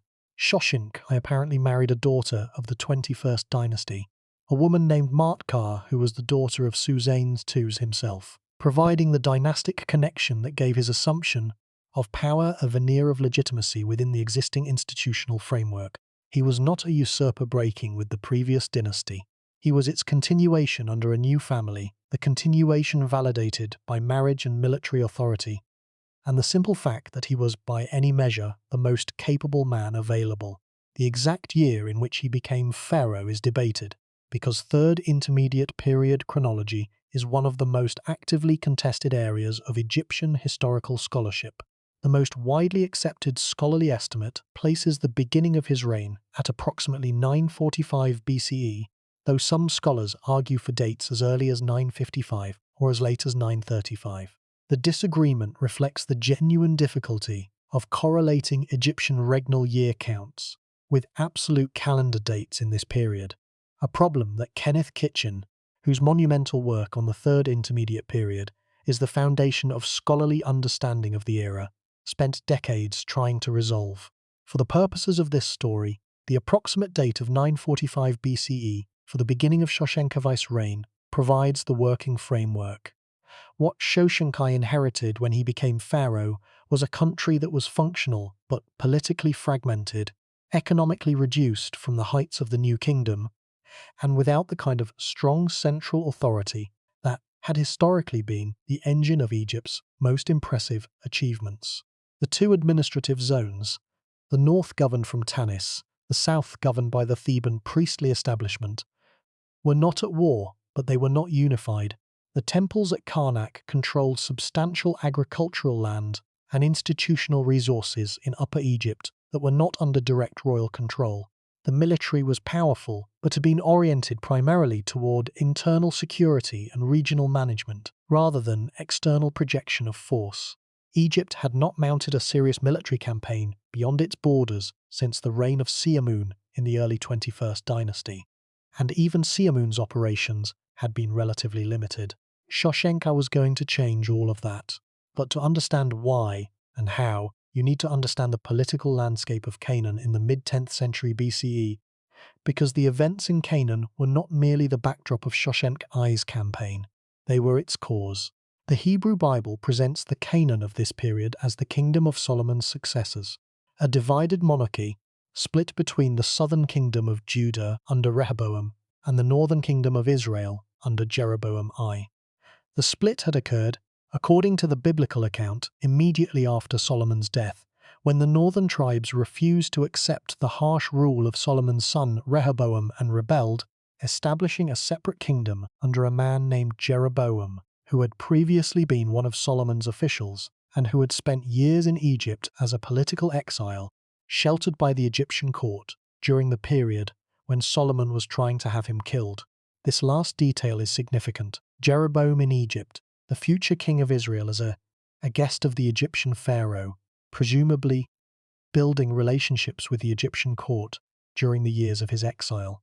If Jeroboam was in Egypt during the reign of one of the last 21st dynasty pharaohs and returned to Canaan to establish the northern kingdom of Israel, just as Shoshenq was consolidating his rule of Egypt, then Shoshenq I's subsequent campaign into Canaan takes place against a background of pre-existing Egyptian relationships with the political actors in both Israel and Judah. This was not a campaign into an unknown landscape. It was a campaign into a region where Egypt had interests, connections, and recent history.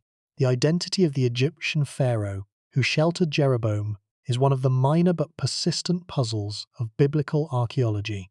The Hebrew Bible calls him simply the Pharaoh without naming him, which is consistent with the Bible's general practice of not naming Egyptian rulers by their personal names in most contexts.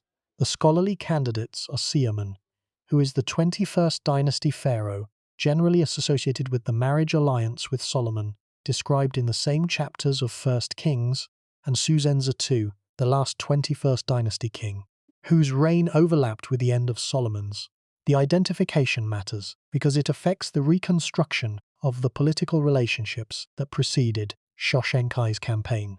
If Jeroboam was in the court of Shushenq II, then Shoshenq I may have known him personally, may have developed a relationship with the man who would become king of Israel before either of them had achieved their respective positions of power. The Hebrew Bible's account of the events leading up to Shoshenq I's campaign describes a Canaan in political crisis. Solomon's kingdom, which the Bible portrays as a period of extraordinary wealth and international influence, the great temple in Jerusalem, the palaces, the trading fleets that sailed to Ophir, the legendary meeting with the Queen of Sheba, had ended with his death. His son Rehoboam had made the politically catastrophic decision to respond to the northern tribes' demand for reduced taxation, with a promise of increased harshness. Where his father had used a whip, he would use a scorpion. The response was immediate. The northern tribes seceded. Jeroboam returned from Egypt and became their king. The united monarchy of Israel, if it had ever truly existed in the form the Bible describes, was over before it had reached its first generation of succession. The question of whether the united monarchy, the great kingdom of David and Solomon, that the Bible describes as the dominant power of the Levant in the 10th century BCE, ever actually existed at the scale the Bible portrays, is one of the most contentious questions in all of biblical scholarship and biblical archaeology, and it is directly relevant to the story of Shoshenq I, because the question of what Shoshenq I found when he marched into Canaan depends heavily on what was actually there to be found. There are two broad positions in this debate, though the reality of scholarly opinion is considerably more nuanced than any simple binary. The maximalist position, associated with scholars including Kenneth Kitchen and James Hoffmeyer, holds that the biblical account of the United Monarchy is broadly historically reliable.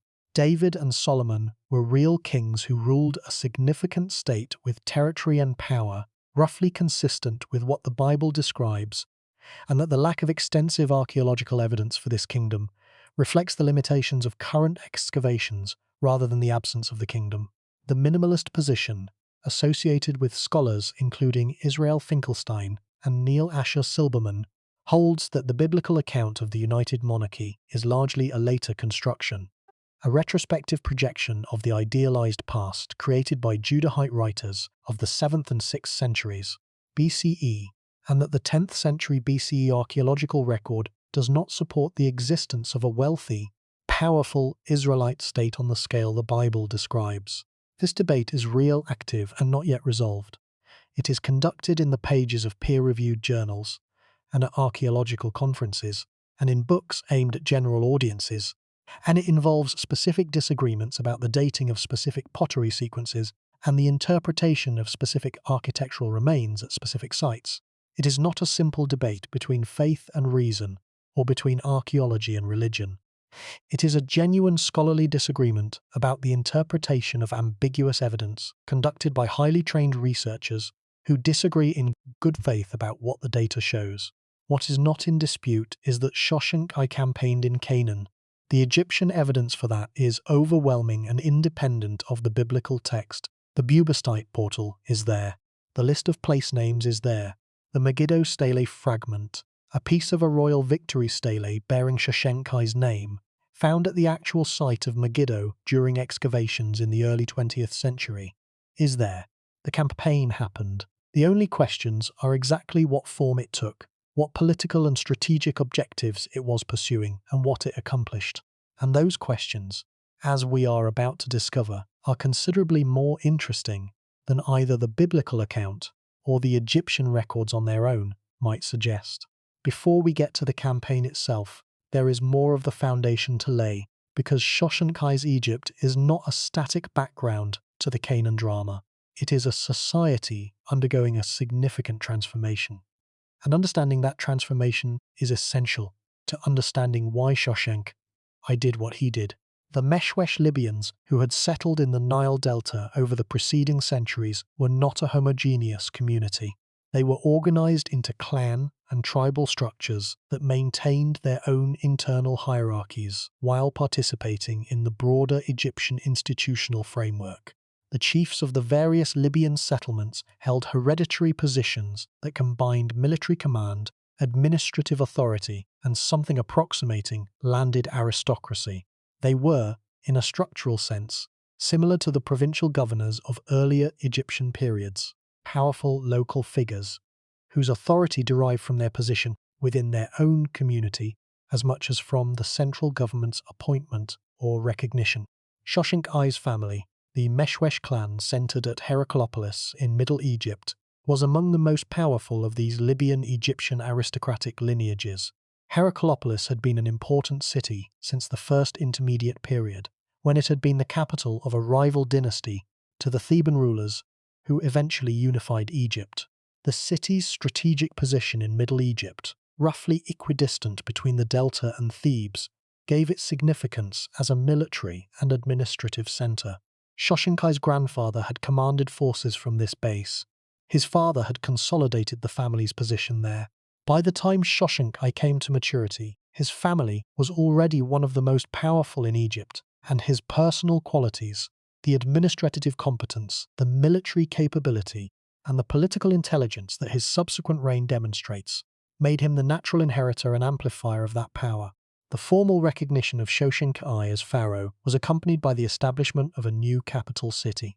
While the 21st dynasty had ruled from Tanis in the northeastern delta, Shoshenq I chose to establish himself primarily at Bubastis, modern Tel Basta, also in the delta, somewhat to the west of Tanis.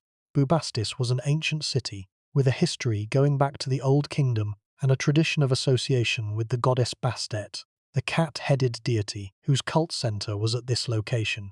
The choice of Bubastis as the dynastic capital gave the new dynasty a name the Bubastic dynasty, as it is sometimes called, or the 22nd dynasty in the standard numbering, and associated it with an ancient and prestigious cult center that provided both religious legitimacy and practical administrative advantages in the Delta. The 22nd dynasty that Shoshenq founded would rule Egypt for the better part of 2 centuries, though with increasing fragmentation in its later phases. Shoshenq himself was the most dynamic of its rulers, and his reign of approximately 21 years, from around 945 to 924 BCE, was the period in which the dynasty was at its most energetic and its most unified. He addressed the fragmentation of the country by appointing members of his own family to key positions. His son Uput became high priest of Amun at Karnak, effectively bringing the Theban institution under direct royal control for the first time since the end of the New Kingdom. This was not a subtle move. It was a declaration that the division between the northern pharaonic authority and the southern priestly authority was over, and that the pharaoh was reasserting direct control over the most powerful religious and economic institution in Upper Egypt. The reunification was real, if imperfect. Egypt under Shoshenq functioned as a more unified state than it had under any ruler since the early 21st dynasty. The military was more coherently organized, with Shoshenq drawing on both the Egyptian military tradition and the Libyan fighting style of his own ethnic heritage. The economy was more actively managed, with the royal court directing resources toward building programs and military preparation. The foreign policy was more ambitious, looking beyond the Nile Valley toward the opportunities and the threats that the changing political landscape of the Near East was presenting. And the Near East was changing rapidly. The Near East of the mid-10th century BCE was a world in recovery from the catastrophic disruptions of the Late Bronze Age. The great palace civilizations of the Bronze Age, the Hittites, the Mycenaean Greeks, the Ugaritic trading system, the elaborate network of diplomatic and commercial relationships that had connected Egypt to the Eastern Mediterranean, had been destroyed or severely disrupted in the 12th century BCE.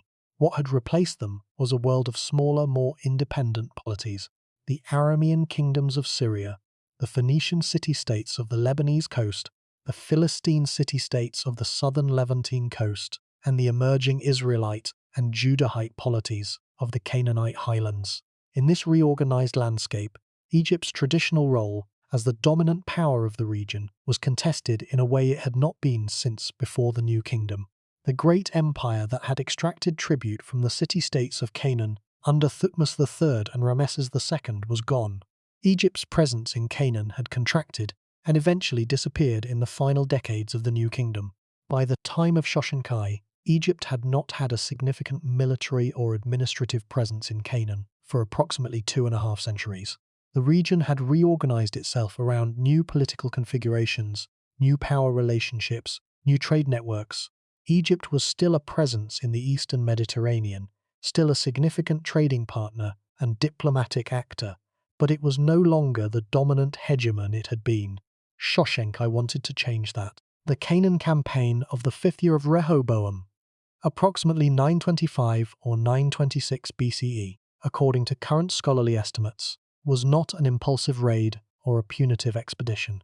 It was a carefully prepared, strategically sophisticated military operation aimed at re-establishing Egyptian influence in the region that had been the empire's most valuable possession. And to understand it properly, we need to look at it from both ends of the evidence, from the Egyptian side, through the Bubastite portal, and from the Israelite side, through the Hebrew Bible, because the two accounts, when read carefully together, tell a story that neither one tells on its own. The numbers are striking when you first confront the biblical description of the campaign. 1 Kings says, Shoshenq arrived with 1,200 chariots and 60,000 horsemen. These numbers, like most ancient military figures, almost certainly reflect rhetorical amplification rather than precise military census. Ancient writers routinely inflated enemy numbers to make the scale of the threat, and by extension the significance of any survival or resistance, more impressive. But the numbers, even if symbolic rather than literal, point towards something real. This was a substantial force, not a raiding party. Egypt, under Shoshenq, had the organizational capacity to project serious military power across the Sinai and into Canaan, and it was doing so with evident intentionality. The 5-year timeline, the campaign occurring in the 5th year of Rehoboam's reign, just years after the split of Solomon's kingdom, is one of the most interesting details in the biblical account. The timing suggests that the campaign was connected to the political chaos of the monarchical division. A newly split kingdom, with a new and politically challenged king in the south and a northern kingdom still in its first year of existence, was a much more inviting target for Egyptian pressure than a unified Israelite state would have been. If Shoshenq's campaign was planned in the context of the Israelite civil war, if he was exploiting the division that he may have helped to create by sheltering Jeroboam, then it was a campaign of remarkable political calculation, not merely military aggression. The relationship between Shoshenq and Jeroboam is one of the fascinating subplots of this whole story, and it is one of the things that makes the simple reading of the biblical account, Shoshenq's Jerusalem, the villain in the story, the enemy of the people of God, significantly inadequate as a historical interpretation. The Shoshenq of the Bubastite portal is not simply the enemy of Judah. He is a complex political actor with relationships and interests on multiple sides of the Canaanite political divide. There is one more element of the foundation that needs to be established before the campaign can be told in full. The physical landscape of Shoshenq's Egypt, the cities and the temples that he built, and the institutional structure that he created during his reign. Because the Canaan campaign was not the only achievement of his 2 decades as pharaoh, it was the most dramatically documented because of the intersection with the biblical text, but it was part of a broader program of royal action that was significant in its own right. Shoshenq built substantially at Bubastis, his dynastic capital, where he constructed a festival hall and associated temple structures that became one of the most important cult centers in the Delta. He built at Karnak, where the Bubastite portal, on which he recorded his campaign, is the most visible surviving monument of his reign. He built at Memphis, the ancient administrative capital of Egypt in the Delta region. He built at several sites in Middle Egypt, the heartland of his family's power. The building program was extensive and geographically distributed, expressing the ambition of a king who wanted to leave physical marks of his authority across the entire length of his country. At Karnak specifically, the work of Shoshenq is part of a long sequence of royal building that had been going on at the site since the Middle Kingdom, and that would continue long after his death. The Bubastite portal is tucked into the southern wall of the great enclosure, between earlier structures, in a position that reflects the layered nature of the Karnak complex. Centuries of royal building, each generation adding to what was already there, so that the final result is not a single building, but an architectural palimpsest of the entire history of the Egyptian state. The portal is not the largest or most imposing structure at Karnak, but it is, for the purposes of this story, the most important, because it is where Shoshenq chose to record his triumph in the sacred space of the temple, in the presence of Amun and of the carved images of his defeated enemies, for eternity. The choice to record the Canaan campaign at Karnak, rather than at Bubastis, his own capital, is significant. Karnak was the great Amun temple of Upper Egypt, the institution that had been the religious and economic heart of the new kingdom at its height, the place where the greatest pharaohs of Egyptian history had recorded their most significant achievements. By placing his campaign record at Karnak, Shoshenq was explicitly positioning himself in the tradition of the great New Kingdom warrior pharaohs. Thutmose III, who had marched to Megiddo and recorded his victories on the Karnak walls. Ramesses II, whose battles against the Hittites were inscribed across the temple pylons. Shoshenq's Karnak inscription was a claim of membership in that tradition, a declaration that the 22nd dynasty was not merely continuing the third intermediate period's careful management of diminished resources, but was restoring the military glory of the new kingdom. Whether the claim was fully justified, whether the Canaan campaign was truly comparable to the great imperial campaigns of the New Kingdom, or whether it was a more limited operation dressed up in the traditional visual vocabulary of pharaonic triumph, is one of the central interpretive questions of the Shoshenq story. And the answer, as the following sections will demonstrate, is more complex than either his own inscription or the biblical text individually suggest. The wall at Karnak is a beginning, but to understand what it means, we need to go deeper into both the Egyptian evidence and the biblical text, and into the strange, contested territory where they overlap. And that territory begins with the most important architectural fact of the entire story. The Bubastite portal lists conquests in both Judah and Israel, not just Jerusalem, not just Rehoboam's kingdom. The places carved on that wall extend deep into the northern kingdom, into the territory that the Hebrew Bible says was ruled by Jeroboam, the very man Shoshenq had apparently sheltered and supported. Whatever the campaign was, it was not simply an attack on Jerusalem. Something more complicated was happening. And the biblical account, read in isolation, does not tell you that. Stand at the Bubastite portal in the temple complex at Karnak today, and you will find it partially damaged, as most things at Karnak are partially damaged. The accumulated effect of time, earthquake, flood, the removal of stones for later building projects, and the attentions of ancient and modern visitors who did not always treat the ancient surfaces with appropriate care. The reliefs are worn in places. The painted surfaces that once covered them are almost entirely gone, leaving the carved stone in the muted limestone tones that ancient Egyptian monuments show when the paint has weathered away. But the carved images and the carved text are legible to anyone trained to read them, and they have been studied, photographed, traced, and published in the scholarly literature since the 19th century. The central scene of the Bubastite portal shows Shoshenq in the standard Egyptian royal triumph pose.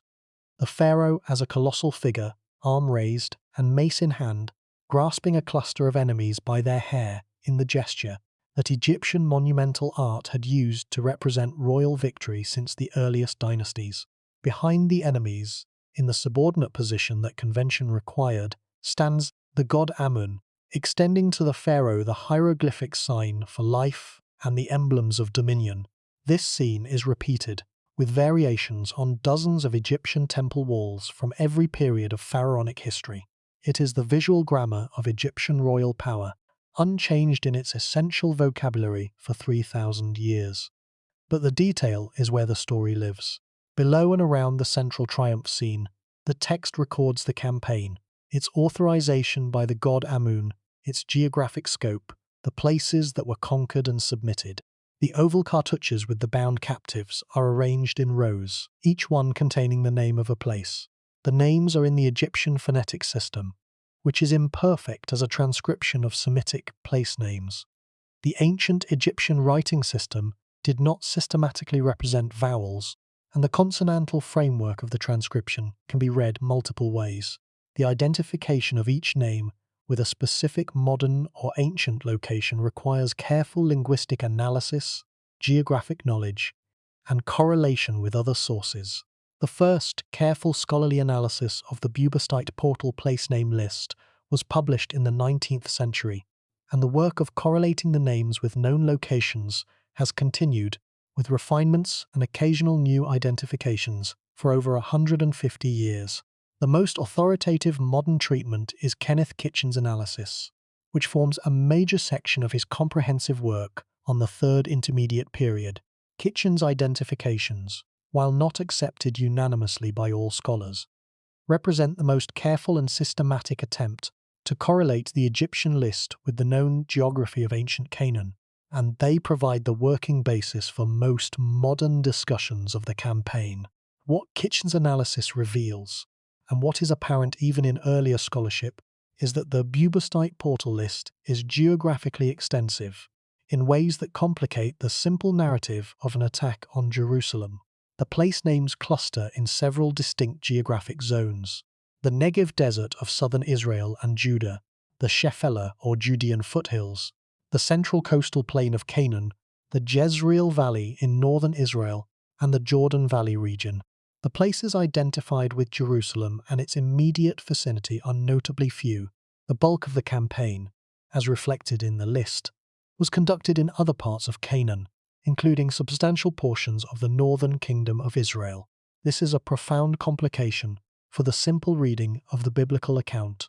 The Hebrew Bible's passage in 1 Kings focuses entirely on the threat to Jerusalem and the tribute paid by Rehoboam to buy off the Egyptian invader. Jerusalem, Judah, the temple treasures, the golden shields. That is the whole story, from the Bible's perspective.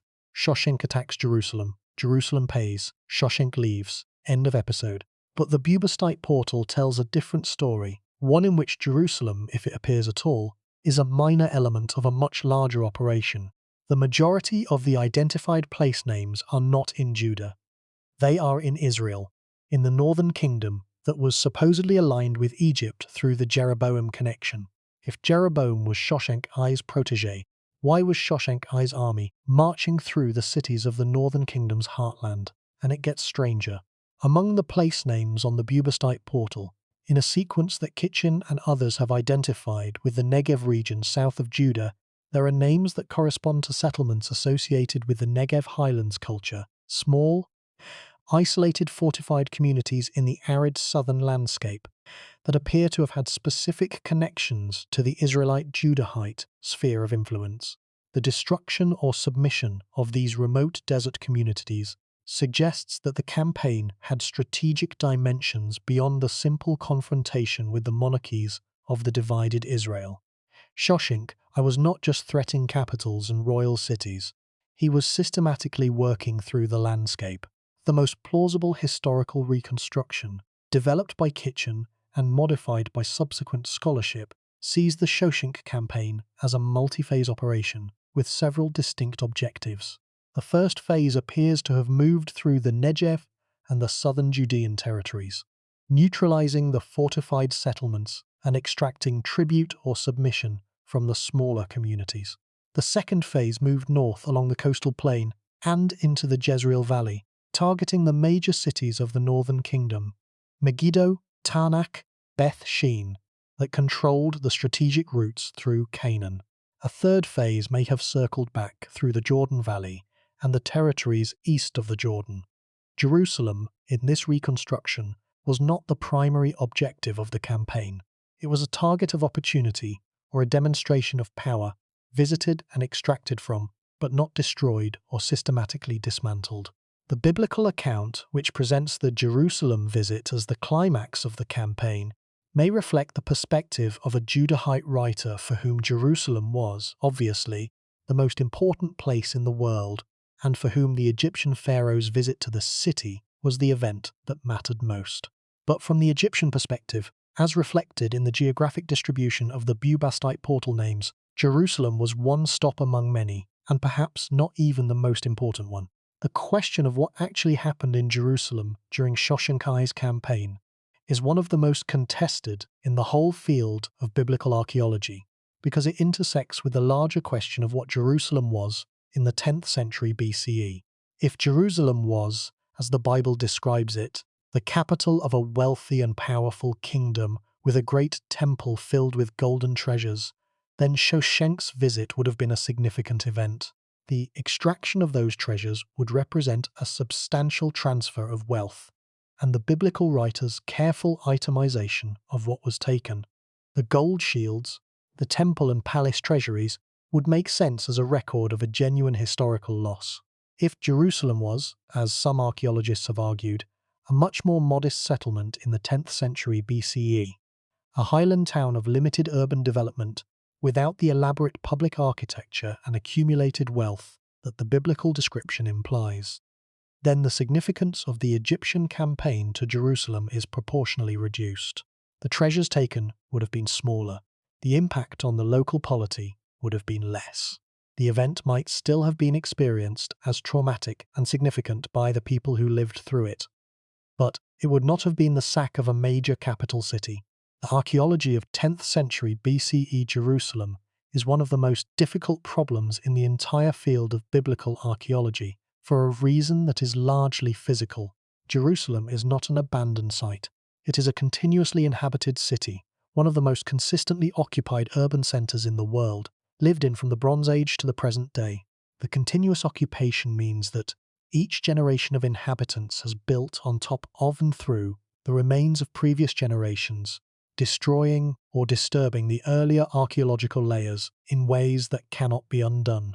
The specific layers that would contain evidence of the 10th century BCE, the period of David and Solomon and Rehoboam, are deeply buried beneath later occupation, often beneath the bedrock cuts and foundation trenches of subsequent building programs, and their exposure requires excavation at a scale and in locations that the urban density of modern Jerusalem makes extremely difficult.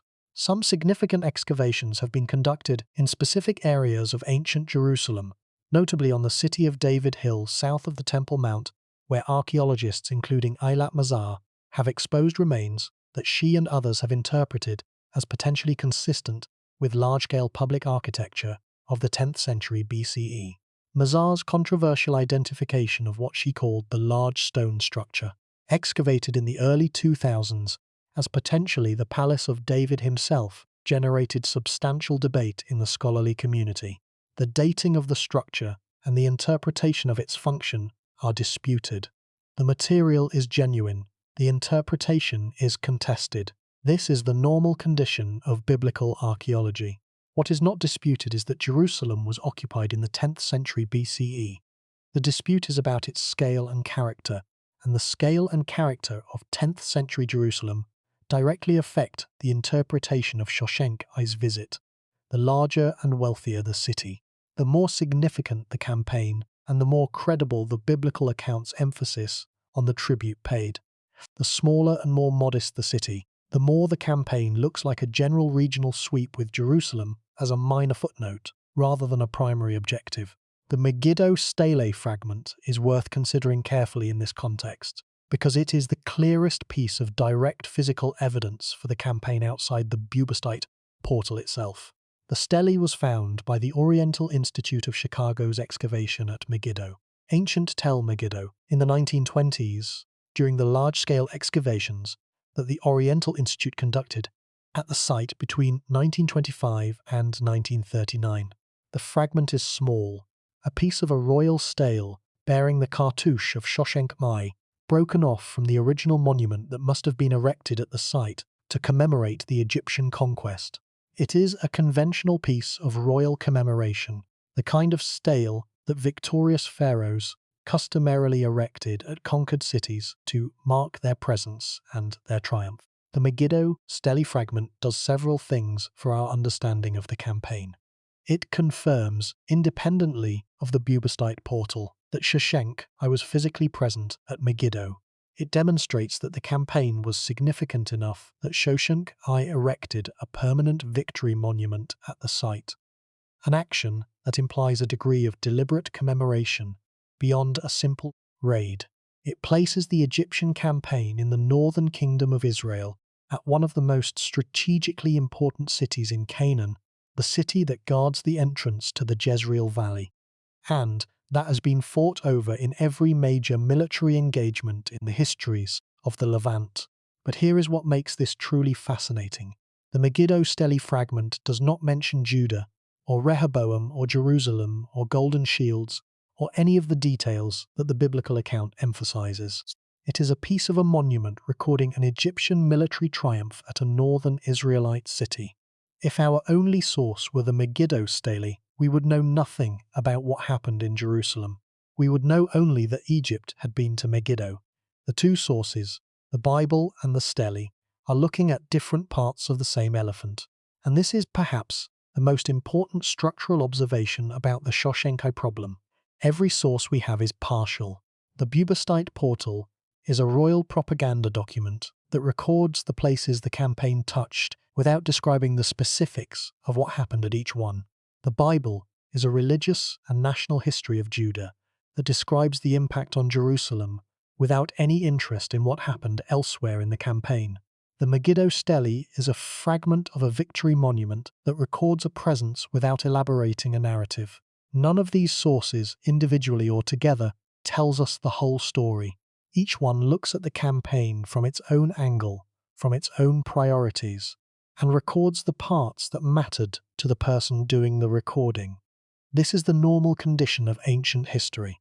but it is especially vivid in the case of Shoshenq because the intersection of two independent sources, Egyptian and biblical, gives an illusion of completeness that the actual state of the evidence does not justify. We know more about the Shoshenq campaign than we know about most ancient military operations of the 10th century BCE, precisely because of this unusual dual-source situation. But knowing more than we know about most things is not the same as knowing enough to say with confidence what happened at every stage of the campaign, and why and what its long-term effects were. And it gets worse. The place name list on the Bubastic portal is not in a systematic geographic order that allows the reconstruction of a clear itinerary. The names are arranged in the visual format of the relief rather than in the march order of the campaign. Scholars have devoted considerable effort to identifying a sequence within the list that might reflect the actual route of the Egyptian army, with some success in identifying geographic clusters that appear to correspond to specific regions. But the reconstruction of the precise route of the campaign from the list requires a level of extrapolation beyond what the text itself provides. The gaps in the list are as significant as the names it contains. Of the more than 150 names, a substantial proportion have not been definitively identified with known locations. Some of the unidentified names may correspond to sites that have not been excavated, or that have been excavated without producing material clearly datable to the 10th century BCE. Others may correspond to sites that have been destroyed by later occupation or natural processes. And some of the names may be phonetically ambiguous in ways that make multiple identifications possible, with scholars disagreeing about which identification is most plausible. The campaign of Shoshenq, when you look at it carefully through all available evidence, resolves into something more complex and more interesting than either the Bible's account of the sack of Jerusalem or the Egyptian list of conquered territories. It was a major military operation, carefully planned and strategically sophisticated, aimed at re-establishing Egyptian influence in a region that had been outside Egypt's effective sphere for 2.5 centuries. It was conducted with political intelligence, in a context of existing relationships with the regional powers on both sides of the Israelite political divide. And it succeeded in the limited sense that it demonstrated Egyptian military capability in the region and extracted tribute from the major political centers it visited. But here's the problem with the triumphalist reading. Within a generation, Egyptian influence in Canaan was gone again. Shoshenq died around 924 BCE. His son Ozokon succeeded him. The inscriptional record of Ozokon includes no major Canaan campaign. Neither do the records of subsequent 22nd dynasty kings. The burst of Egyptian military energy that the Bubastite portal commemorates was not the beginning of a new phase of Egyptian imperialism in the Levant.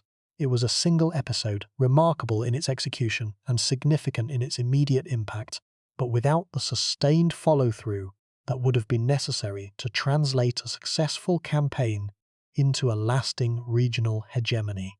The golden shields taken from Jerusalem were replaced by bronze shields. Rehoboam made bronze shields.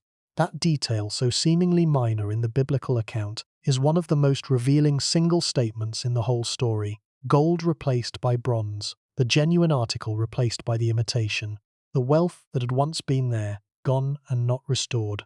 It is, in its small way, the story of the whole period. The golden age of the new kingdom, replaced by the bronze age of the divided monarchy, and the fractured Egyptian dynasties, a world of diminished resources, managed with pragmatic ingenuity by people who had inherited a legacy they could not fully sustain. Let us look more carefully at the Bible's account, because reading it closely, against the background of everything we now know from the Egyptian side, reveals layers of meaning that a casual reading misses.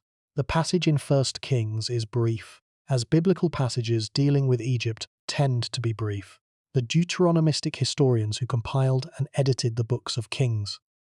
Scholars generally date the primary composition of these texts to the 7th century BCE, with revisions in the 6th century after the Babylonian exile were interested in theological interpretation in the pattern of covenant faithfulness and covenant failure that they saw running in through Israelite and Judahite history. Egyptian campaigns were data in that theological argument, not objects of intrinsic historical interest. The Shoshenq episode is included because it fits the pattern. Rehoboam had abandoned the law of the Lord, and therefore the Lord allowed the king of Egypt to punish him. When Rehoboam and his princes humbled themselves and acknowledged their sin, the prophet Shemaiah delivered the divine response. They would not be destroyed, but they would become servants to Shishak, so that they would know the difference between serving God and serving human kings. That theological framing is the purpose of the passage in its biblical context. It is not a military history. It is not even primarily a historical account. It is a lesson about the consequences of apostasy and the possibility of divine clemency in response to repentance. The historical events, the Egyptian campaign, the tribute, the golden shields, are the vehicles for the theological message, not the message itself. This observation does not make the historical details less real. The biblical writers were not inventing events out of nothing. They were interpreting real events through a theological lens that shaped what they emphasized and what they omitted. The fact that the tribute was paid is real. The golden shields are real, or at least historically plausible. The fact that Rehoboam replaced them with bronze is real. These are the kinds of specific, concrete details that tend to persist in historical memory because they are particular and verifiable. Bronze shields instead of gold shields is a fact that anyone in the court could confirm or deny, not the kind of vague assertion that theological invention produces. What the theological framing does explain is the selectivity. The biblical writer does not mention the campaign through the northern kingdom because the northern kingdom of Israel is a different story, a story of apostasy so complete that it has no redemptive element from the Deuteronomistic perspective. The northern kingdom made the sin of Jeroboam, the golden calves, the rival cult centers at Bethel and Dan, and never fully repented. Its history, from the Deuteronomistic perspective, is a steady march toward the punishment of the Assyrian conquest and exile. The Shoshenq campaign through Israel is simply not mentioned in the king's account, not because it did not happen, but because it does not fit the theological narrative that the writer of the Judahite history is pursuing. The parallel account in 2 Chronicles gives slightly more detail, including the specific mention of the 300 large gold shields and 200 smaller ones, and the mention of the prophet Shemaiah's intervention and Rehoboam's repentance. The chronicler, writing later and from a different perspective, includes the theological dimensions, but also provides more of the specific historical content. The Chronicles account has been used by scholars attempting to reconstruct the actual sequence of events, though the additional details it provides are themselves subject to the same interpretive questions as the king's account. Are they based on independent historical sources, or are they the chronicler's expansion of the king's text? The debate about the sources behind the biblical Shoshenq account is itself a significant scholarly discussion. Kenneth Kitchen has argued that the biblical writers had access to detailed historical records, temple archives, royal annals, administrative documents, that no longer survive, but that were available when the texts were compiled. On this view, the specific details in the biblical account of the Shoshenq campaign, the treasury, the shields, the exact count of Rehoboam's tribute, reflect real archival information. Other scholars are more skeptical about the completeness and reliability of whatever sources the biblical writers used, noting that the theological shaping of the narrative makes it difficult to isolate the raw historical data from the interpretive framework. The honest answer, which any careful scholar will acknowledge, is that we do not know exactly what sources the biblical writers used, how accurate or complete those sources were, or how much the writers transformed their sources in the process of composing their narrative. What we can say is that the broad outline, an Egyptian pharaoh campaigned in Canaan in the relevant period, visited Jerusalem, and extracted tribute, is confirmed by independent evidence and therefore has a historical core, even if the specific details cannot all be verified. And then there is the question of the Jeroboam connection, which the Bible plants as a seed in earlier chapters and then seems to forget about when the Shoshenq episode arrives. The biblical account never explicitly says that Shoshenq I was Jeroboam's patron, or that the campaign was connected to Jeroboam's establishment of the northern kingdom, or that Egypt's decision to move militarily at exactly this moment was related to the political situation it had helped to create. The biblical writer seems to treat the campaign as simply an external threat from Egypt, without connecting it to the political background that the earlier chapters have established. This is either because the connection was too obvious to need stating, or because the writer did not know about it, or because acknowledging it would complicate the clean theological narrative in ways the writer chose to avoid. The Jeroboam-Shoshenq connection remains, therefore, an inference from circumstantial evidence rather than a directly stated fact in any source. But it is a very compelling inference. The timing is right, the geographic facts are consistent, and the political logic is coherent. A pharaoh who had provided sanctuary and support to a man who then led a successful revolt against the Davidic dynasty had reasons, strategic, financial, and perhaps personal, to move militarily into the region once that revolt had destabilized both the success states and made them vulnerable to Egyptian pressure.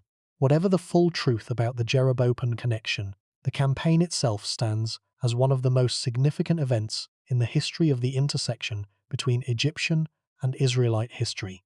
And the archaeological evidence for it, sparse as it is in absolute terms, is richer than for almost any other event of the period. Two independent written sources, a physical stele fragment at the site of one of the conquered cities, a temple relief that has survived nearly 3,000 years.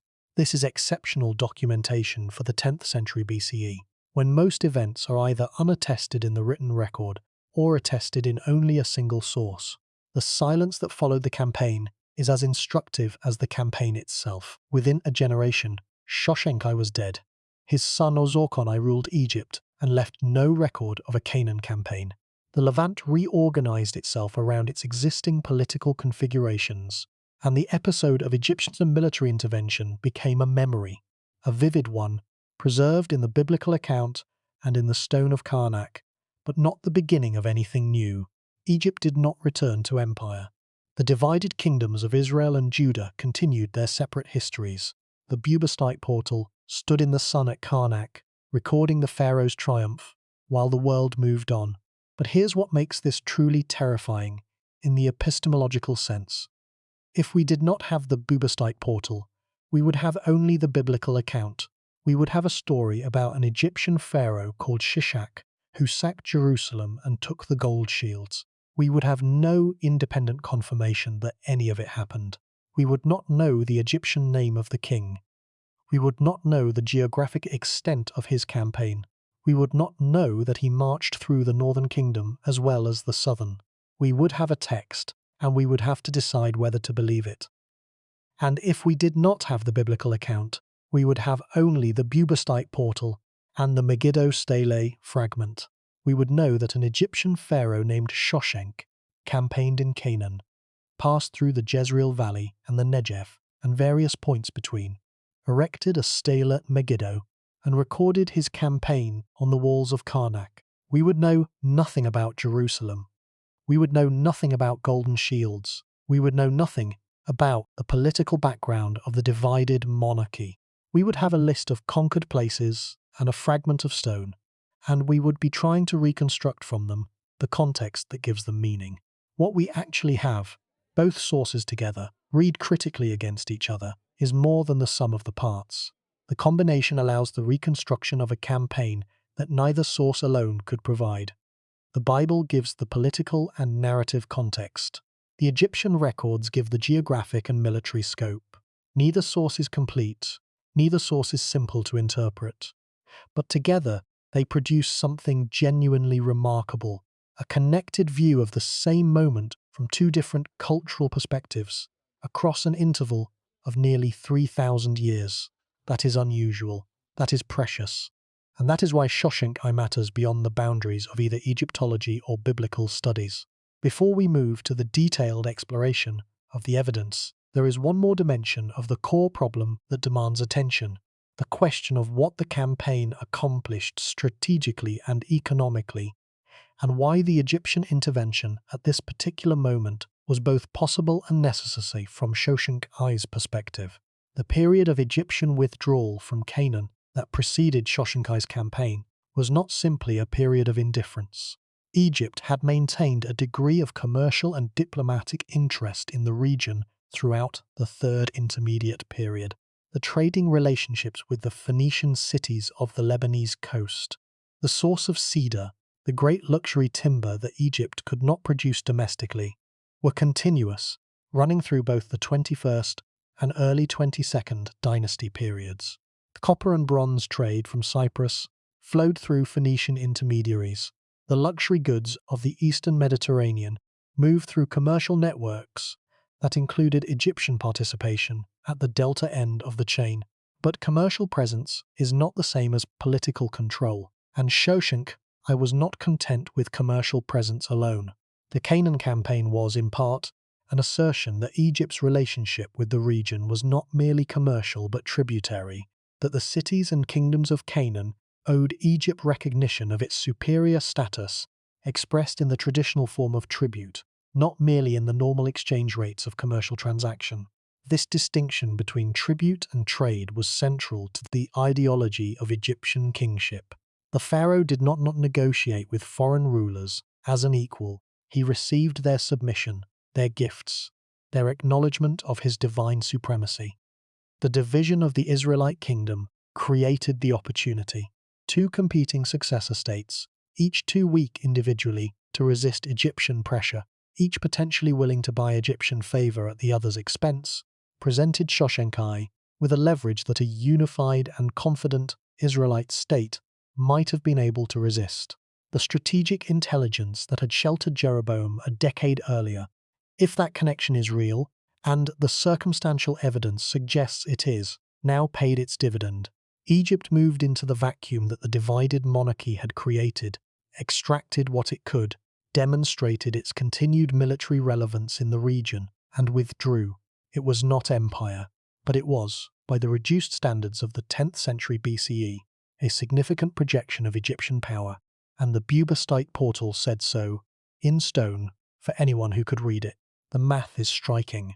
From the New Kingdom's last serious Canaan campaign, sometime in the reign of Ramesses III or his immediate successors, to Shoshenq's campaign is roughly 250 years, 2.5 centuries of Egyptian absence from the eastern Mediterranean as a military force, 2.5 centuries in which the states of Canaan developed their own political identities, their own trading networks, their own military capacities, entirely independent of Egyptian supervision. And then, in the 9th year of Shoshenq I's reign, Egypt announced its return, not as the dominant hegemon of the old empire, but as a significant power reminding its neighbours that it had not been entirely forgotten. Whether that reminder changed anything in the long run is the question that the silence after the campaign answers most directly. It did not. Egypt returned to its delta. The Levantine states continued their separate histories, but for the people who lived through it, for Rehoboam and his court watching the Egyptian army approach from the south, for Jeroboam in his northern capital, wondering what his former patron was doing in the territory of his new kingdom, the campaign was not an abstraction. It was the most significant external event of their lifetimes, and one of them, or one of their descendants, made sure it was written down. Chapter 1. The Bubast Portal, Reading the Stone. The Bubastite portal has been studied since the 19th century, when the first systematic European surveys of Karnak began to document the inscriptions and reliefs of the great temple complex.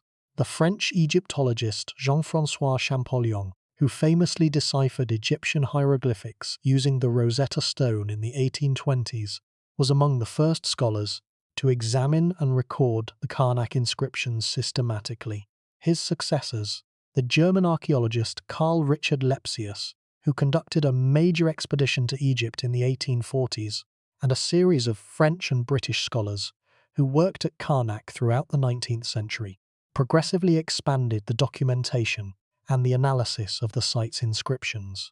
The Bubastite portal entered the scholarly literature as a significant monument early in this process, because its relevance to biblical chronology was recognized fairly quickly. The connection between the name Shoshenq on the Egyptian relief and the name Shishak in the Hebrew Bible The phonetic correspondence is not perfect but is close enough to identify as the same name, transliterated into two different writing systems, was noted by scholars in the mid-19th century. The identification of Shoshenq I with the biblical Shishak became one of the cornerstones of the effort to correlate Egyptian and biblical chronology that occupied a significant part of the scholarly energy of the later 19th and early 20th centuries. The detail of the physical portal itself is worth dwelling on because the material reality of the monument is part of its meaning. The Bubastite portal is built into the exterior southern face of the second pylon of the Karnak temple, incorporating earlier blocks into its construction in the characteristic Egyptian manner. The reliefs cover both the inner and outer faces of the gateway and extend onto the flanking sections of the pylon wall. The campaign relief and place name list are on the exterior, facing outward from the temple precinct, in a position that would have been visible to anyone approaching from the south. This was deliberate. Public display of royal triumph was a central function of Egyptian monumental art, and the placement of the campaign record on the exterior wall of a major temple gateway ensured maximum visibility. The physical condition of the portal today reflects the accumulations of nearly 3,000 years. The painted surfaces are gone. Some areas of the relief have been damaged by the removal of stone for later construction projects, a chronic problem at Karnak throughout its long history. The lower portions of the place name list have been partially obscured by sand and debris that has accumulated around the base of the wall, but the essential content is legible and has been carefully documented and published, most comprehensively in the epigraphic work of the Oriental Institute of Chicago's Epigraphic Survey, which has been systematically recording the inscriptions of Karnak since the 1920s. The place name list, when read in sequence from the beginning, follows a format established by Egyptian scribal convention. Each name in an oval cartouche, surmounted by the bound captive figure, the ovals arranged in registers from top to bottom and right to left. The first few names in the sequence, which Kitchen and others have associated with the Negev region, set the geographic starting point of the campaign's documented phase. The subsequent names move through what appears to be a roughly geographic sequence, though as noted earlier, the arrangement is determined by the visual requirements of the relief format rather than by strict march order. Kitchen's monumental analysis of the place name list, published in the third edition of his work on the Third Intermediate Period, and in a series of scholarly articles, assigns tentative identifications to the majority of the names and discusses the geographic and historical implications of each cluster. The work is painstaking and requires proficiency in both Egyptian hieroglyphics and ancient Semitic geography, combined with a detailed knowledge of the archaeological record of ancient Canaan. It represents decades of specialized scholarship, and while some of its specific identifications remain contested, the overall geographic picture it provides is the most comprehensive reconstruction of the campaign that current evidence permits.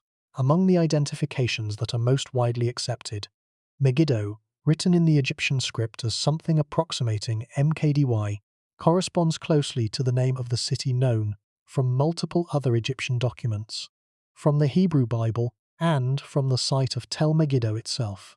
Tarnak, a few kilometers from Megiddo in the Jezreel Valley, appears to be represented by a name that Kitchen reads as Tanak, corresponding to the Hebrew Tarnak. Beth Shean, the great fortress city at the junction of the Jordan Valley and the Jezreel Valley, appears in what Kitchen reads as Btishan. These are not speculative identifications. They are phonetically close matches to well-documented place names located in the geographic region that the broader context of the campaign list suggests. More contested are the identifications with sites in the southern region, particularly those proposed for the Negev highland settlements. The Negev names in the portal list have been analyzed by the Israeli archaeologist Eliezer Oren and others, who have argued that they correspond to a series of small, isolated settlements in the Negev desert that appear in the 10th century BCE archaeological record as a distinctive cultural phenomenon. Fortified oval enclosures with a characteristic material, culture that has been associated with the early Israelite presence in the southern desert. if the Bubastite portal names do correspond to these Negev settlements, it would mean that Shoshenq's campaign reached into some of the most remote and peripheral areas of the Judahite sphere of influence, going well beyond the major cities and road systems into the desert frontier. Why would an Egyptian army bother with tiny desert settlements? Several answers have been proposed. The Negev settlements appear to have been associated with the copper trade from the mines of the Araba region, the Jordan Valley Rift Valley south of the Dead Sea, and control of this trade route was economically significant. The settlements also sat on the routes between Egypt and the Eastern trade networks, and their subjection would have extended Egyptian influence over the commercial arteries of the region, and the thoroughness of the campaign's geographic coverage may itself have been a strategic statement. This pharaoh was not conducting a limited punitive expedition against one or two major cities. He was sweeping the entire region, demonstrating that no part of Canaan was beyond Egyptian reach. Chapter 2. The Bible's Shishak. A different story from a different angle. The biblical Shishak enters the narrative of 1 Kings in a context that is almost deliberately ironic. The chapters immediately preceding the account of the campaign are the chapters describing the reign of Solomon. The great temple, the palace, the trading expeditions, the wisdom, the wealth, the golden shields. 300 shields of hammered gold, each containing approximately 600 beakers of gold, and 200 smaller shields of approximately 300 beakers each. The shields were displayed in the House of the Forest of Lebanon, a large palace building that apparently served as a kind of treasury and armory. They were a symbol of the kingdom's wealth, displayed conspicuously in a prestigious public setting. And then Rehoboam makes the shields of bronze. The descent from gold to bronze, in the span of a single chapter, is not accidental. The Deuteronomistic writers, who compiled the Book of Kings, were literary craftsmen, as well as theological historians, and the contrast between Solomon's gold and Rehoboam's bronze is a structural statement about the consequences of the divided monarchy's failure of faithfulness. The gold was earned, or at least was possessed, under the conditions of covenant loyalty that Solomon's early reign represented. The bronze is the aftermath of abandonment, of foreign intervention, of the humiliation that unfaithfulness brings. The material difference, gold to bronze, precious to base, is a condensed theological history.